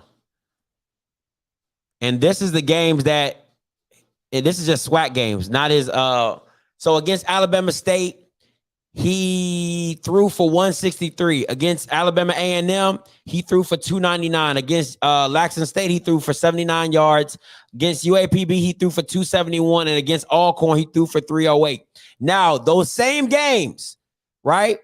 In Alabama State, he rushed for 134 yards. Against A&M, he rushed for 54 yards. Against Jackson State, he rushed for 39 yards. Against UAPB, he rushed for 121 yards. And for Alcorn, he rushed 25 yards. So this is what I'm talking about being dynamic. In 2 games this season, he rushed for over 100 yards as a quarterback. And in passing, he threw for 300 one time. He threw for 299, 271, and 163. That doesn't also account for his stuff that he did out of conference games. So what I'm saying is he's one of few quarterbacks. He's one of few quarterbacks that could give you 100 yards on the ground and give you over 250 yards passing. There's not a lot of quarterbacks that can do that. That's called being dynamic. It's just being dynamic. So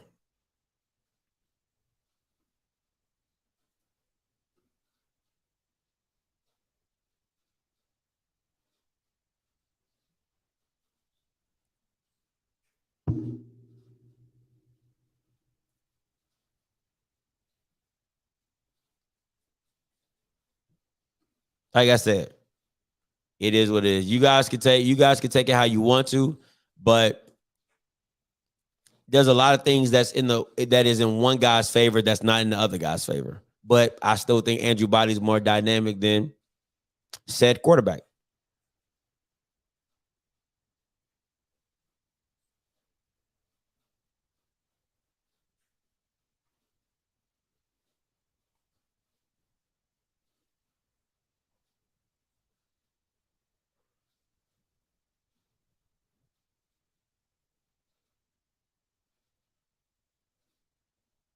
That's like telling Michael Vick not to run. This is how I know you Bamas don't know football. You're just as dumb as a rock, bro.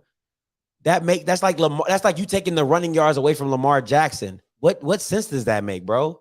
Shut your dumb ass up. Just because you can't eliminate a player's attribute. That's so dumb.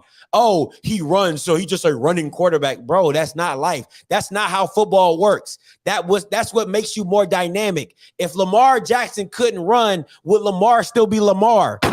Come on, bro. Like, y'all Bamas don't know football, but you're in my chat talking back like you know it. You don't. You don't. That makes him more dynamic. Same thing with Lamar. Same thing with Michael Vick. Their feet made them more dynamic.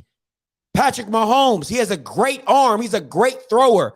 But his feet and the way he can avoid sacks and get in and out the pocket and run makes him even more dynamic. He's a great thrower. Absolutely great thrower. But his mobility makes him that much more dynamic. So, once again, CBW, you don't know football. Shut your dumb ass up.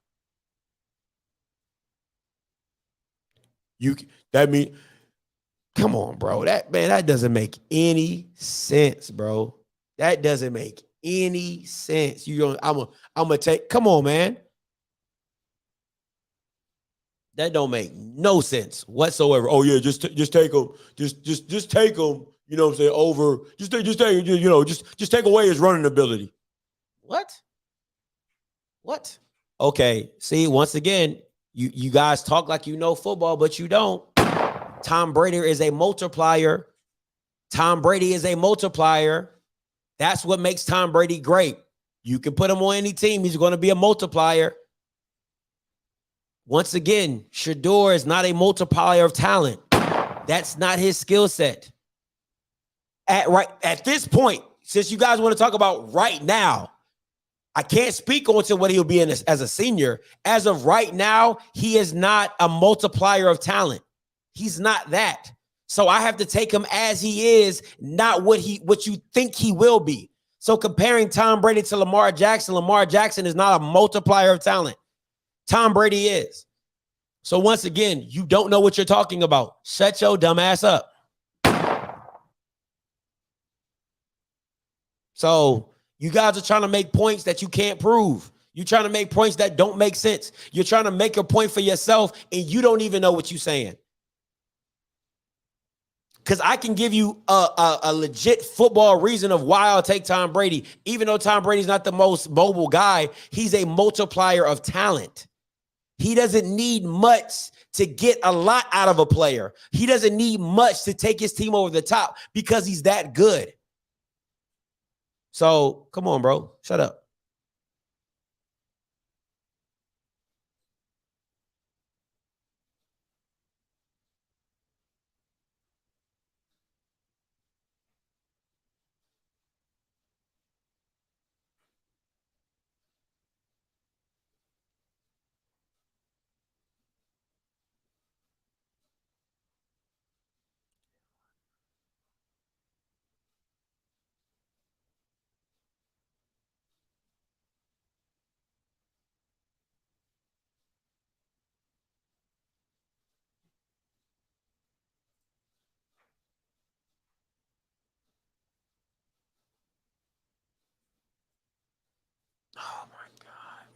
guys are dumb as rocks, bro.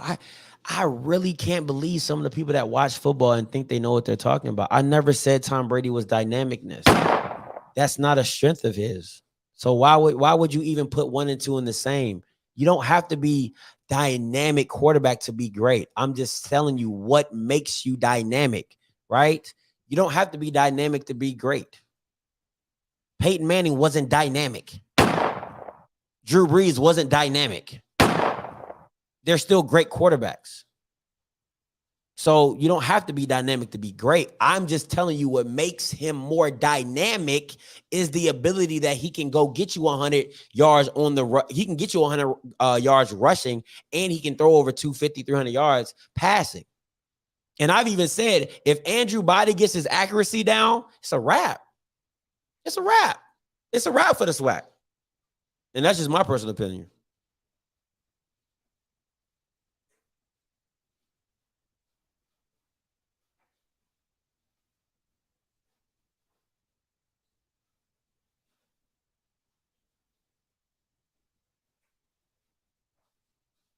Damn, nobody want to catch the ball. It is today. Dynamicness. It is today.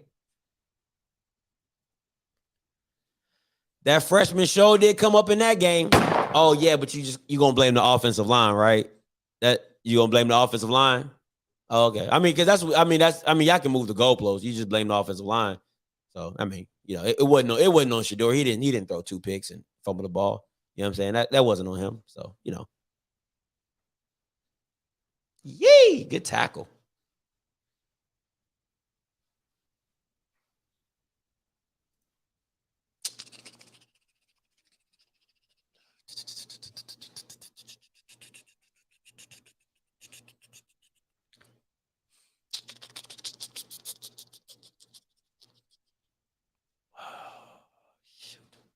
I would have to go with oh my gosh. I'm gonna say this, Paris. Everything being equal, okay? So the team is the exact same. Everything's the exact same with the team. I'm going with Andrew Body. If everything's the exact same, it's because of the 100 yards on the ground. It's because of the 2 and 3 rushing touchdowns he has, you know, a game. You know what I'm saying? Like, if everything is even, I'm taking Andrew Body because of the running ability. He's just more dynamic than Quincy Casey. I think Quincy Casey is a better thrower of the ball than Andrew, but Andrew is just more dynamic, and it makes the defense have to worry about more than a pocket quarterback. That's just how football works. If I know you can run the ball, that's just one more option. That's just one more thing I have to worry about as a defense. So I have to go with Andrew Body on that one.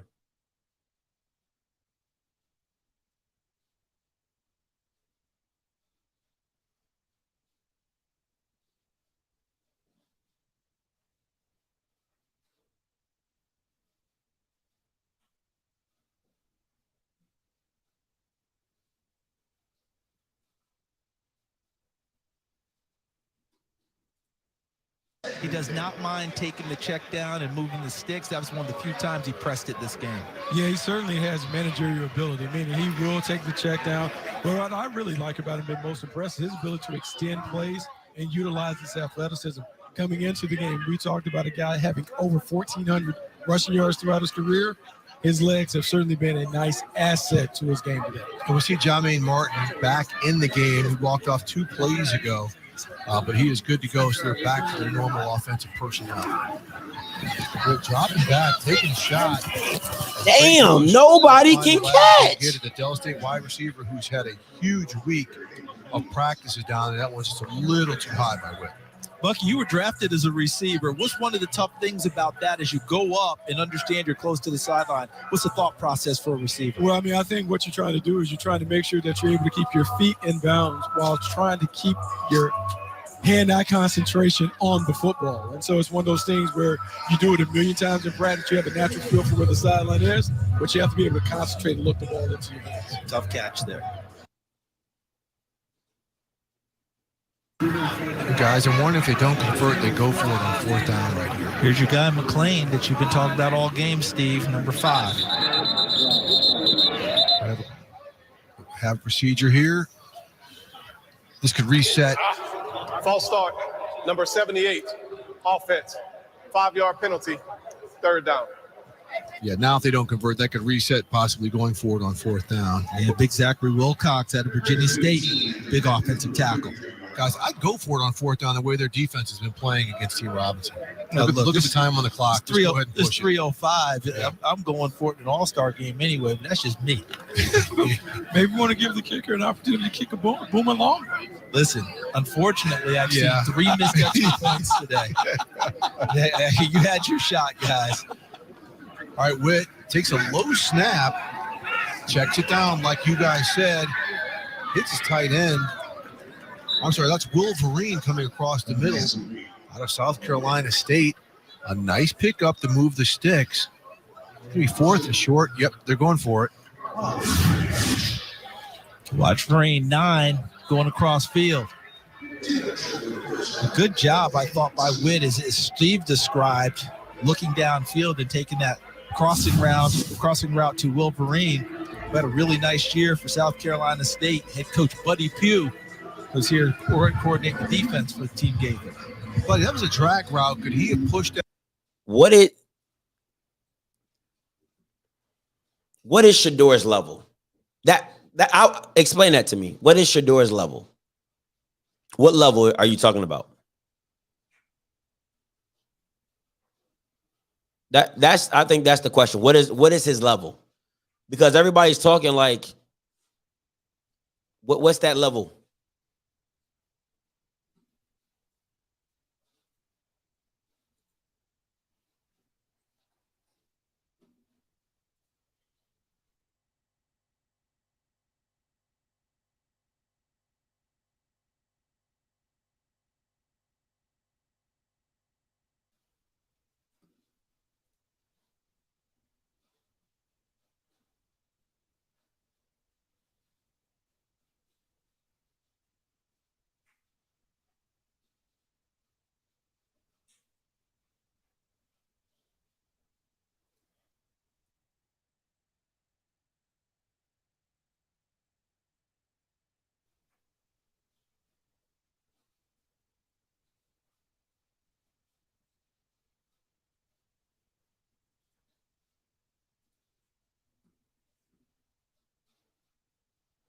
The call lines are open. 516-259-9041, 516-259-9041. I want somebody to call in and explain to me what Shador's level is.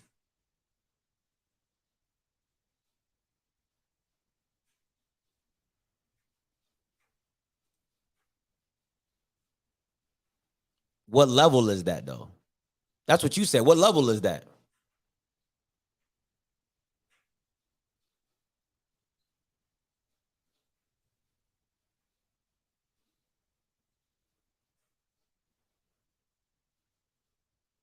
That's what I want to know. Oh, Felix didn't do pretty good. He didn't do well at all. He did all right. He didn't do pretty well. I would like anybody to call in and explain to me what Shador's level is, since he's so like explain that level to me. What level is that? Because I think somebody said it. He's not on. Let me see. Body is good. I don't see him on what? Yeah, this is what somebody said. He's not on Shador's level. What level is that?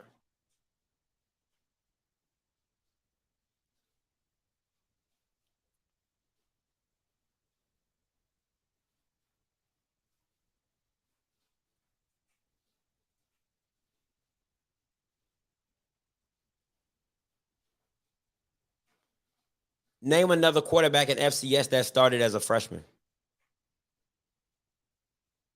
Andrew Body. Shador. Name another quarterback in FCS that started.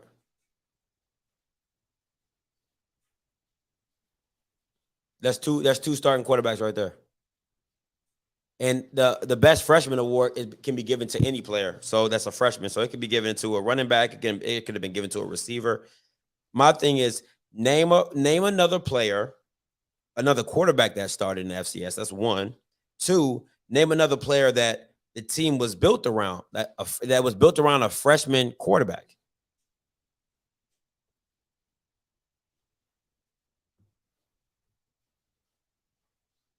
Grambling didn't start Noah Biden, smart guy. He didn't start the season. So make that make sense to me. So once again, you don't know what you're talking about. Noah Biden didn't start the season, my guy. So that's a false right there. Try again. Once again, I'm more than happy to have a conversation with anybody to explain to me what level Shedeur is on, because I don't understand. I don't understand the comment. So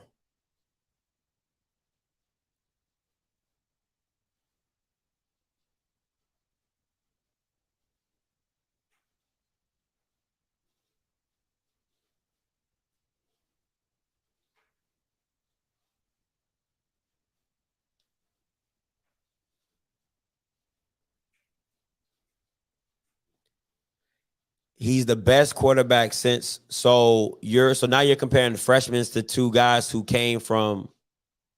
I know Casey came from a JUCO and played 2 years with you guys, so he was way above his level from there. Natural gunslinger.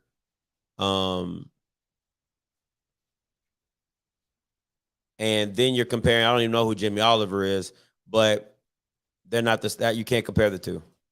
Hey, caller, you live. Talk to me. Hey, this is Mr. Ford. How you doing? What's up, Mr. Ford? Talk to me. Okay, now I saw the kid at Alabama A&M as the best quarterback in the SWAC last season. Mm-hmm. Hold on, let me turn this stuff down. Now I saw the kid at Akia Glass as the best quarterback in the SWAC last year. I thought Shedeur was right behind him. My biggest problem with Shedeur was the act of trying to scramble, and in the midst of scrambling, he would make turnovers. But that was my biggest problem with him. Now, and I've been going back looking at these films of these different games. I still say that the biggest problem with that offensive line is the offensive line coach, because I thought the offensive line's best game was that Alabama A&M game. Mm-hmm. But then it looked like the coaching didn't get better. Then he was shuffling, because I kept telling you now, they were better when that Dunbar kid was at center. But I will say that I thought Shedeur was the second best quarterback in the SWAC. I don't know. I thought, to me now I got to go back and look at his film a little bit. I thought that the kid from Alcorn regressed. Oh, Felix. I really did. I thought that he regressed. You talking about Felix? You saying what you talking about Felix? Yeah, I thought Felix kind of regressed. Now,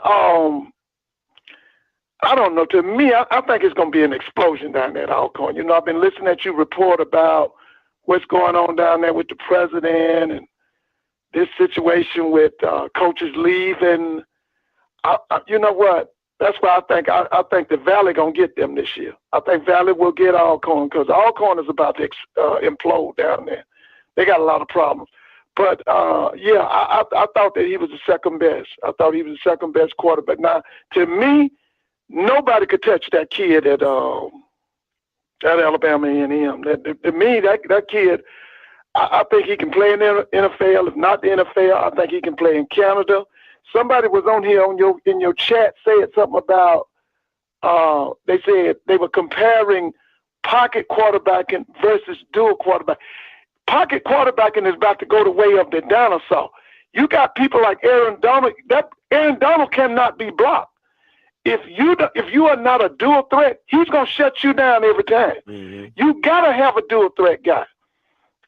You are right about the body, the body kid at Texas Southern. That kid is dynamic. When you talk about throwing and running, listen, nobody can beat that kid. Nobody can beat that kid. The sky's the limit for that kid. Now, the only thing is, I just want to know, is McKinney and them going to get better? See, that's another thing. Iron sharpen iron. This kid, Shadua, is playing with better players than that body kid. That's the biggest difference in them. Shadua got, like you said, that team is built around him, and they bringing kids around him that's going to make him better. Now, my whole thing with Shadua is that damn offensive line and the offensive line coaching, because I still say that's the biggest problem, is the offensive line coaching. Mm-hmm. I ain't going to hold. I know you got a lot of calls. Scotty, y'all having a question for me? Nah, Mr. Ford, you know, I always appreciate the call. Okay, man. Y'all All be right, good. You too. All right. Hey, caller, you live. Talk to me. Hey, 2156, you live. Talk to me. I had you on mute. Hey, this is Jimmy from Beaumont. How you doing, Scotty? I'm good, man. Talk to me. Like always, appreciate what you're doing. So, I'm the one that made the comment about intangibles. Mm-hmm. Now, from a dynamic point of view, I can't argue the fact that obviously Body is a more dynamic quarterback than Shador, but dynamic don't always translate to wins, right? Joe Webb, I'm a Minnesota Vikings fan, so I endure Joe Webb starting for the whole year, and I think we can agree that you're probably not going to find a more dynamic quarterback as far as arm talent and size as well as speed, just a combination of dynamic, but it didn't translate, to wins. So I really don't get the comparison of the HBCU quarterbacks, not talking down on HBCU, so let's say college quarterbacks, to all pros and Hall of Famers. Okay, so let me ask you this. So my question to throw it back into you is, would you rather have a quarterback that has intangibles or is dynamic? It depends on what the intangibles are. So in Shador's case, I don't. It took a certain moxie to come back from that Southern game. I think you line up any quarterback in that particular game, I'm not sure they deliver the way Shador delivered. Okay, so especially being a freshman, even with he's not the fastest, right? But you got to give credit to Shador's pocket presence, especially if you factor in how much duress he was under. Whenever Jackson was facing a formidable foe as far as the defensive line. I'll be interested in seeing how he do this year. This year kind of tell exactly where Shador stands with a decent line. Now, I know there's been a lot of back and forth about the competition that Jackson's going to be facing. But I'm interested to see how he does whenever he actually has time in the pocket and able to actually go through his reads. So you telling me all season he didn't have an offensive line? So when they went against the formidable D-line, Scotty, you know as well as I know that line didn't hold up. So he wasn't able to throw no passes. One more time, say it again. I said he wasn't able to throw any passes. Because this is my thing. Bro, at some point in time, it's either one or two ways, right? It's either your offensive play calling is not good and it puts your offensive line in positions that they can't make blocks, or your offensive line doesn't come through. It has to be one or the other. And sometimes it can be both at one situation, or one time it could be the play calling was bad and you're asking your old lineman to do something they're not comfortable doing or they can't do, or your offensive linemen are left on islands with players they cannot block, right? So as soon as some point in time, some of that has to be on the quarterback to get the ball out fast because Shador holds onto the ball. That's I mean, I can show you tape after tape after tape of him holding on to the ball. And then I can show you tape of why would you do this to your offensive lineman when you know they can't do this or they can't do that? You know what I'm saying? So it's both one and the same to me. I'm going to take a guy that's more dynamic than somebody with intangibles because I know, because a quarterback doesn't always have to be the leader to win a game. That's not true. A quarterback does not have to be the guy to win you a game. There's plenty of times where you've seen on teams where the defensive guys are the captains, or you might have a running back that's the guy, or you might have a a wide receiver that's a leader. You might have a great tackle that's a leader that might bond your guys together. But I'll take a dynamic quarterback over a guy with intangibles. That's just me personally, because I know I'm going to use them in a way that's going to make my team effective. Go ahead. So this is my question, Scotty. Jackson finished 11-2, undefeated in the SWAC, lost to FBS and a MEAC champion. If you stick a Quill Glass or Andrew Body or any other quarterback you probably prefer over Shador, do they have the same record? A Quill? Absolutely. Okay. Because I believe. What about Andrew? Andrew, Andrew, I think you probably lose the Southern game, but I think you win the ULM game. I think you win the ULM game with Andrew because of it, once again, because he's so dynamic. Because there's a lot of holes. If you even watch the game with Shador running, he had a lot of running lanes, but he's just not as fast as Andrew. You know what I'm saying? So, and that game was really, because at the end of the day, the game has never been dictated off Shador. No game other than the Southern win was dictated off Shador. Everything was dictated off of the defense. Every single game was dictated off the defense. Even the Alabama A&M game, because Alabama A&M couldn't move the ball.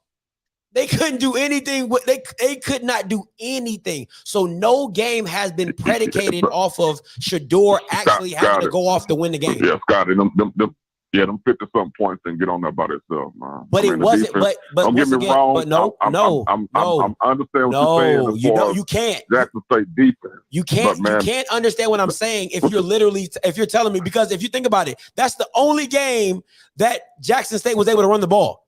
So it wasn't even Shador that was it wasn't even all on Shador's back to throw them in. He didn't throw them 60 points into that game. He ran a touchdown in they couldn't stop the run, and then the defense had everything going for them. Alabama A&M couldn't pass the 50 for a good time. So what are we talking about right now? Got it. Listen, man, I love this conversation because you're making my point. You just brought forth another point. Now, Jackson didn't have a run game to speak of, yet this man amassed 11 wins. That's based off the defense. You just got to say nobody had to respect the play action. I just told you. Because they know Jackson. I just told you that the defense dictated every win. Every win. Did you? Okay. What team do you? And let me be very clear, because I want to. What team do you know that could be down by 7, and the next time the quarterback comes in the game, they're up by 3? Make that make sense to me. That was in the Prairie View SWAC championship game. That was in the championship game. Okay, you know what? You don't want to use that game? Okay, how about Alabama State? How about that game? Because that game was 7-7 at halftime for the longest. So once again, and that team was bad. That's the same team that got blown out by FAMU. So what are we talking about right now, my guy? Scotty, again, brother, I didn't tell you that Jackson State defense wasn't formidable, but for you to say, man, Shador didn't play his part, man, I'm not sure if my point. I said no win. Listen to what I'm saying. No win was predicated off of Shador other than the Southern game. Everything else, the defense won all your games. Every single one of them. What happened when the defense didn't show up against South Carolina State? You lost. And everybody's like, well, Scott, no. Go ahead. Listen, the defense showed up, but the lack of run game finally got to him. The defense did show up. How did the defense show up with a 31-10? The South Carolina, the Celebration Bowl didn't turn to Shador right before halftime, turned the ball over. Once again, that's when the momentum shifted. How does a team score? How does a team score? Did they? Let me ask you a few questions. These are just yes or no questions. Did any turnover lead to a direct touchdown? Did any turnover, a scoop and score, a pick six? Did any of those lead to a direct touchdown? That's a yes or no question. No. That means the offense had to come on the wait. The offense had to come on the field. The offense had to come on the field and score touchdowns. And Laxton State's defense had never given up as many red zone touchdowns as they did that game. Even when they've been in it was tied. They was tied. It was 2 minutes. Oh my God, bro! You got more excuses. You got more excuses than I know. You got to factor in it's a Celebration Bowl. How many weeks did they have off? Because there's no simulating game speed, right? How many weeks did they have off? Bro, If they listen to what you're saying, bro. You're talking about the same team that South Carolina State team did not cross the 50 all first half. The defense did not allow them to cross the 50 all first half. But now they're tired. All of a sudden they're tired. Make that make sense to me. But they tired though. I mean, so what happens whenever your team continue to go 3-and-out like Jackson was going 3-and-out? And then you turn around the second half and Fields from South Carolina State finally catch fire. Sir, once again, I mean, there was one. Listen. You once again, you don't watch film like you don't watch film like me. You do not watch film like me. There was one drive, 2 drives all game that South Carolina State did. Okay. 2 drives that actually went from a 30 to the end zone. 2 drives. That's it. Everything else was a short field. Your defense is not tired.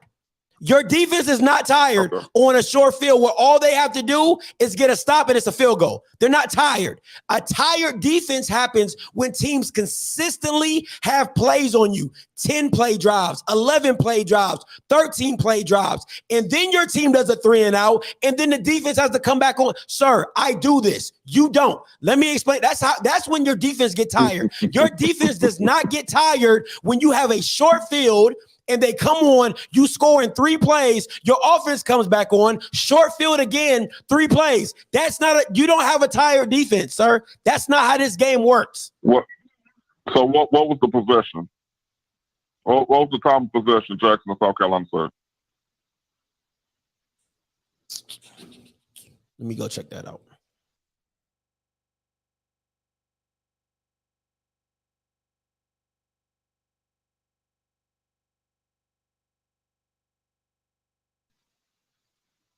See ESPN. Oh, see team stats.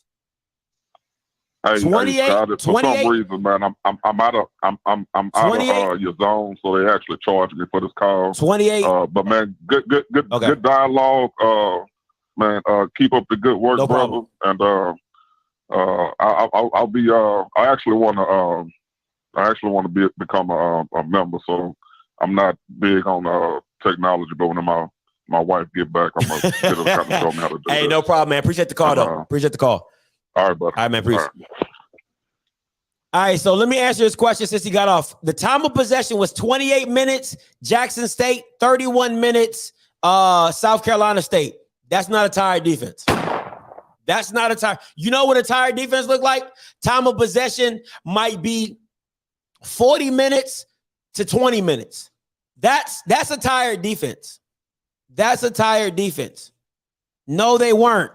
I can show you the time of possession. No, they weren't, my guy.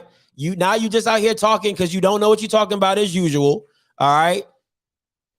That's not how it worked, my guy. So once again, you just out here talking with your mouth open. You don't know shit about nothing. That's the time of possession right there. That's the time of possession. So once again, that is not an overly tired game. Your defense is not on the field for a substantial amount of time. That's not how that works. Okay? So once again, try again, another excuse. Just making stuff up. That's all you good for. Just making stuff up. Moving the goalposts as always. So let me be very clear. If that's the game you want to use for an excuse, that is not an excuse. There has been numerous of times that teams have gotten the ball in the red zone on Laxton State and have only kicked field goals. Your defense did not show up. Point blank, period. Point blank, period. Your defense didn't show up. So it's just that simple. And once your defense didn't show up, your superstar didn't show up either. So make that make sense.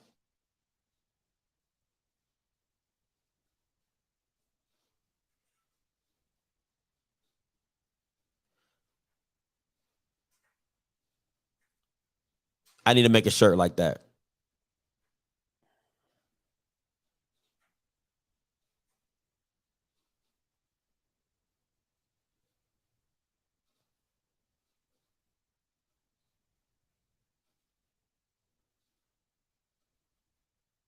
Clearly with South Carolina State.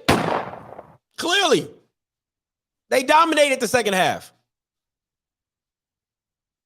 Paper-wise? If we talking about paper, yeah. Laxton State had the better team paper-wise. But on the field, South Carolina State by far. When you get thrashed like that, you can't say the other team was a better team. You got thrashed.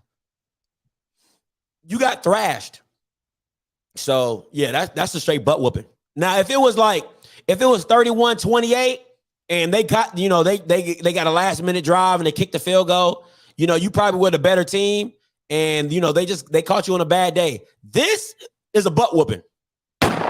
This is domination. You got dominated. Offensively, you couldn't do anything. The freshman of the year couldn't do anything. And that wasn't just this game. It was the Prairie View game as well. People forget that game. He couldn't do anything in the Prairie View game as well. Couldn't do anything in the South Carolina State game. So, just saying, the book like it was out on him, my boy. So, it is what it is. But, once again, you had that same O-line all season. Had the same O-line against A&M. Had the same O-line against Southern. Had the same O-line against Alcorn. Had the same O-line against Alabama State. That's the excuse now. You had that same O-line all season, and you were winning games. You never brought it up. I brought it up. I kept telling you weren't as good as you think you are. I kept telling you all your deficiencies. I told you your secondary was weak. I told you your O-line was bad. I told you Shedeur is average. I told you that.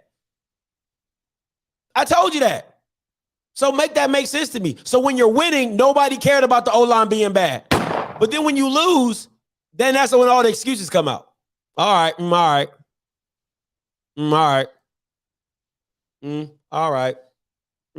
Okay. Hey, caller, you loud, talk to me. Hey, Scott Hayes, Musa. I'm under the handle S-Class Entertainment. Talk to me. All right, so my point with Shedeur, right? You brought up all those quarterbacks. That was the past JSU, Casey T or whatever. I can't pronounce his name. It was like French or something. My thing is this. I was hating on Shedeur when he first was named a quarterback because I felt like it was favoritism. It still is. But the thing is when I stopped coming at him so much is when he got on the field because you could be put in a position everybody says everything was built around him, which is true. But that still doesn't mean you're going to perform, especially at quarterback. But him, when he came in, he did make first mistakes, but you got to admit, overall, he was one of the best quarterbacks in the whole conference. The only person that I actually think is better than him was Glass. But for him to come in and perform, put those numbers up in the decision-making skills, it shows that he is an elite. Within the SWAC, I'm not talking about off college football. Within the SWAC, he is elite level, at the elite level as far as competition with his peers. Because all those other guys, even upperclassmen, they weren't on par. If you put their tape against tape, it doesn't even add up. The only person you can compare him to is Glass. Body is in the argument, but I don't think he wouldn't be considered elite to me because his accuracy just isn't high enough his decision making skills. And maybe that does have something to do with his talent though. Okay, so let me help you out. So once again, I'm gonna caveat this answer with you only can be compared to because depending on who you play, which he's in the SWAC. So, okay, I got to compare him to SWAC quarterbacks, which they're not that good. Just in general, you know what I'm saying? The majority of them aren't that good or that dynamic.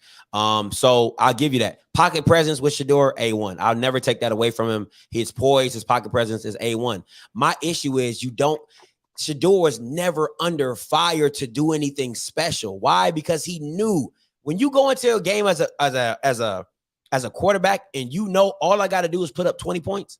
That's all I got to do is put up 21 points and I'm good.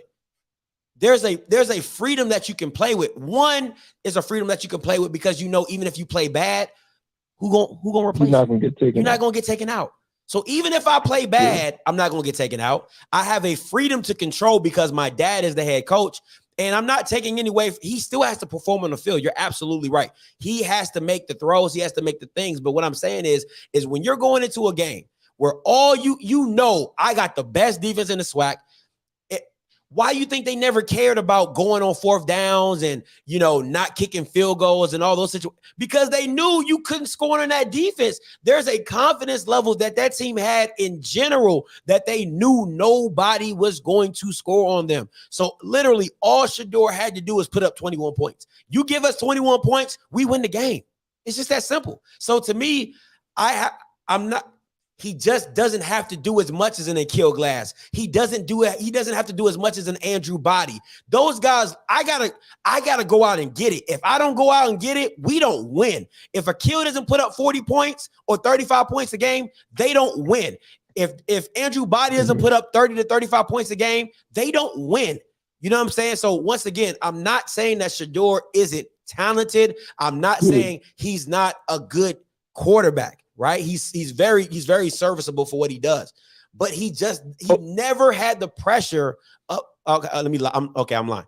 He had pressure to be good because of his last name, but he never had pressure to go out and win games because at the end of the day, your defense. But you basically saying like his back wasn't against the wall, like where he had to throw for 400 yards just to get close to a win. Like with McNair, a lot of games I watched McNair, he had to put, and the swag was more competitive back then too, but he had to put up big numbers. It was a game he threw for almost 600 yards, and they still lost or some shit like that. So I get what you're saying with that. I definitely feel you with that. Body does not. Their defense was trash. You know what I'm saying? So when you have that, think about that, bro. I want you to sit back. Let's take it in the basketball form, right? Let's say you're a great basketball player, your team is not that good, and if you don't put up 40 a night, your team doesn't have a chance to win a game. That's pressure because you can't make mistakes. You got to score on every other drive. You can't have those 3 and outs and stall drives and these things because let's really think about it. You beat Alabama State 28-7. You beat Alcorn 24-10. You like Akil Glass didn't have those advantages. He's in shootouts. Andrew Body, they're in shootouts. I got to score 28, 30 points. I got to score 35 points a game because my defense can't stop nobody. You know what I'm saying? There's a different mindset. Go ahead. I didn't see as many Texas Southern games besides Jackson. I seen his highlights that the season was over. But was he putting up big numbers like that? Was he like Akil Glass where they did win, or when they was in the game, did he put up 28 points to 35 points? So their scores though. So a couple of games his scores. I know he got a lot of stats though. I know that for sure. He most of his games are 28. 35, stuff like that around those mid-level games, you know what I'm saying? 20, 16, 24, those type of situations. But the one, once again, against the A&M game, he had to put up 45. But they lost that though. Right? That's what I'm saying. They lost. You know what I'm saying? All right, this is the thing. It's two things, the two questions you had put in the chat. When you talk about level, I really only seen Akil. At first, I'm be honest with you, I didn't see Shedeur at the top level at the beginning of the season, even after they won what game was that they came back? The Tennessee State game. That was a good game for Shedeur, but I still didn't put him on a level of Akil because I was just looking at the highlights of Akil the previous season. I think he could be compared to the top FCS quarterbacks if he's in the right system. I do think he's elite, Akil Glass. But when I look at Andrew Body, it gives me like Mike Vick vibes. He's a dynamic player. He's an athlete, a pure athlete. But it's with a player like that, you can't put them in every system and it work. Sometimes it actually takes away from the team because they almost put too much on themselves and they can't. You know what I mean? They can't go through their process of decision making. So I see what you're saying, but and the other thing you had said, I think if you put Akil Glass on Jackson State, especially coming into this year, I think he would put up crazy numbers. Yeah, I think I don't think the team gets that much better with Andrew. But I think it would change the whole dynamic of the offense because he's that type of player. But I don't even know if it works because it's almost like. And another thing with Shedeur, he had weapons, and this year he's gonna have even more weapons. I liked how he evenly spread it out. They didn't really utilize the tight end, but the receivers. It was games that each receiver was looked like the best receiver on the team. You really wouldn't even know who was the number one. Nah, so I don't know. I disagree. I disagree with that last point, right? Because I would say the first 4 or 5 games of the season, all you were seeing were dig routes, shallow crosses, and hitches. That's all Shedeur was throwing. any quarterback. Like if I go 5 wide, if I go 5 wide and Andrew Body can make those throws, anybody can make those. Like those throws are so simple. Shallow crosses, dig concepts, shallow, go routes and hitches, right? Especially when teams are running zone and you have a shallow cross in front of a zone concept. Like, come on, that's easy money, bro. Like Stevie Wonder can throw that pass. So those aren't the hard passes. But what you're asking, and a lot of teams don't play a lot of man-to-man like Laxton State did. So you're asking a lot of, that's the challenge for Andrew Body when I say he needs to become more accurate, is that when you're going against a team that plays heavy man-to-man, they're challenging the quarterback to make tough throws. You know what I'm saying? Like that's the challenging part of it all is, can you make that tough, boundary throw? Can you make that fade route? Can you throw that fade route with a cornerback draped all over the receiver? You have those. But hey, man, appreciate the call though. I gotta take another caller though. All right, take it. Hey, appreciate the call in.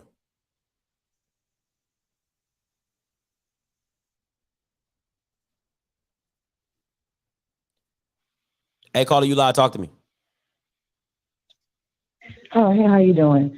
So one of the questions that I have, I know you made a comment about like Andrew Body, and can you hear me? Yes, ma'am, I can.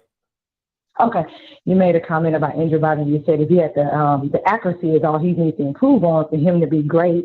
Well, then let's do the flip side for Shedeur, because I'm a track coach. Speed can be trained. I've trained ways people with less ability than Shedeur. So what happens when, if he's doing that? I don't know, because it seems like to me his daddy don't want him to run. So what happens if he trains in his speed and that improves? Then that makes him more dynamic. But there's a caveat to, I'm not track speed and football speed. They're a little bit in the same, but they're not, right? So you have some football players that are straight line guys. So straight line guys, they, once they see a hole, they're gone, but they don't have any movement. Like they won't make anybody miss unless they outrun you. Then you have football speed where I have speed, but I can cut, I can move, I can shake, I can give you I call it the boom bop. I can give you that boom bop. You know what I'm saying? So I do think if Shedeur could up his speed with his slipperiness, it does add a concept to him that makes him more dynamic. You know what I'm saying? Because I think I always say he has the best pocket presence in the SWAC, point blank period. There's nobody that has better pocket presence than him. My thing is that he's not as dynamic as an Andrew Body, because Andrew Body can do a QB power on the goal line. You know what I'm saying? Like 10 yards, 5 yards out. He's built to do a QB power. He's built to do a QB sweep, and those things you won't see of Shedeur. And sometimes, if you're just trying to put the ball in the end zone, I'm gonna put the ball in the end zone. You know what I'm saying? It's just those aspects that I think makes Andrew Body a little bit more dynamic. Doesn't make him a better quarterback, because quarterbacking, and I understand what you mean about dynamic. I definitely understand that. Yeah. And like what I say, level, because Shedeur, again, we talk about resources, right? So Shedeur just, it's not his fault. It's a good thing, I guess, but he just has access to more resources. You put Andrew Body and you give him those resources that Shedeur had. And I'm not talking about the team. I'm talking about the daddy, so you can fly him to Europe and give him the best trainer. You know what I'm saying? So those are things that really do make a difference. Resources do make a difference, and that's just the way things are. This is the part where I challenge people, and I really want people to sit back and think.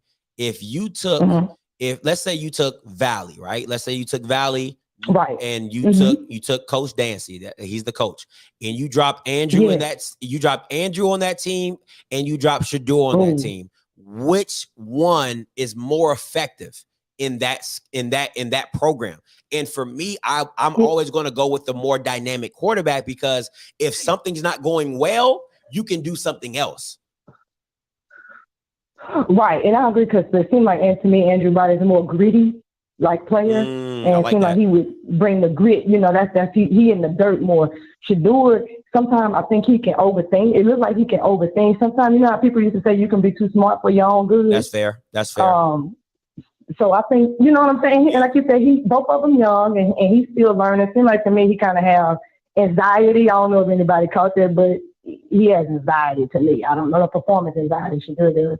But, hopefully all those things can get better. But all in all, both of those are, two great players. And, we want them. I know, your show is about really analyzing, but both of them are really great. You know, they're from Texas, and I think they'll be good for the swag. Oh, no, absolutely. I think that's going to be a battle that everybody's going to be wanting to see more and more of as they get older and see where their careers go. So I definitely think that's going to be a battle that, you know, senior years, I think that's going to be a show. That's going to them guys in their senior year, man. That's going to be a show. That's really going to be a show. It's going to be a show. It definitely will be.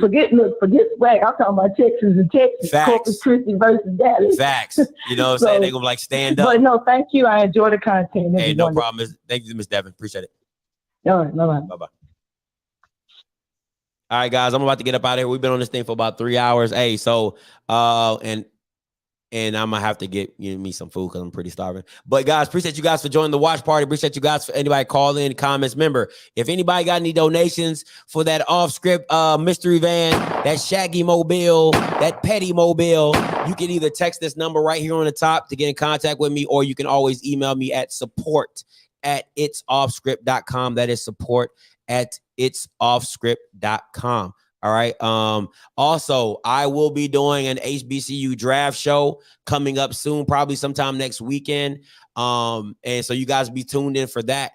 Thursday, right? I will have a promoter. The guys that you see behind the classics, the guys you seen, you know, running the Magic City Classic, the Southern Heritage Classic, the Atlanta Classics, those guys. I will have one of those guys on the show Thursday. He cannot show his face, but he will be on the show Thursday to break down, you know, what HBCU schools need to do to get better at getting more revenue from the classic games, or if that's what the route they want to do, coming with better contracts and negotiations. So make sure you tune in for that on Thursday, all right? And you already know Monday is the Afterglow show, all right? So appreciate you guys for tuning in. Until next time, you know what I'm going to do. I'm going to holla. God bless. And go to church. Go to church on Sunday.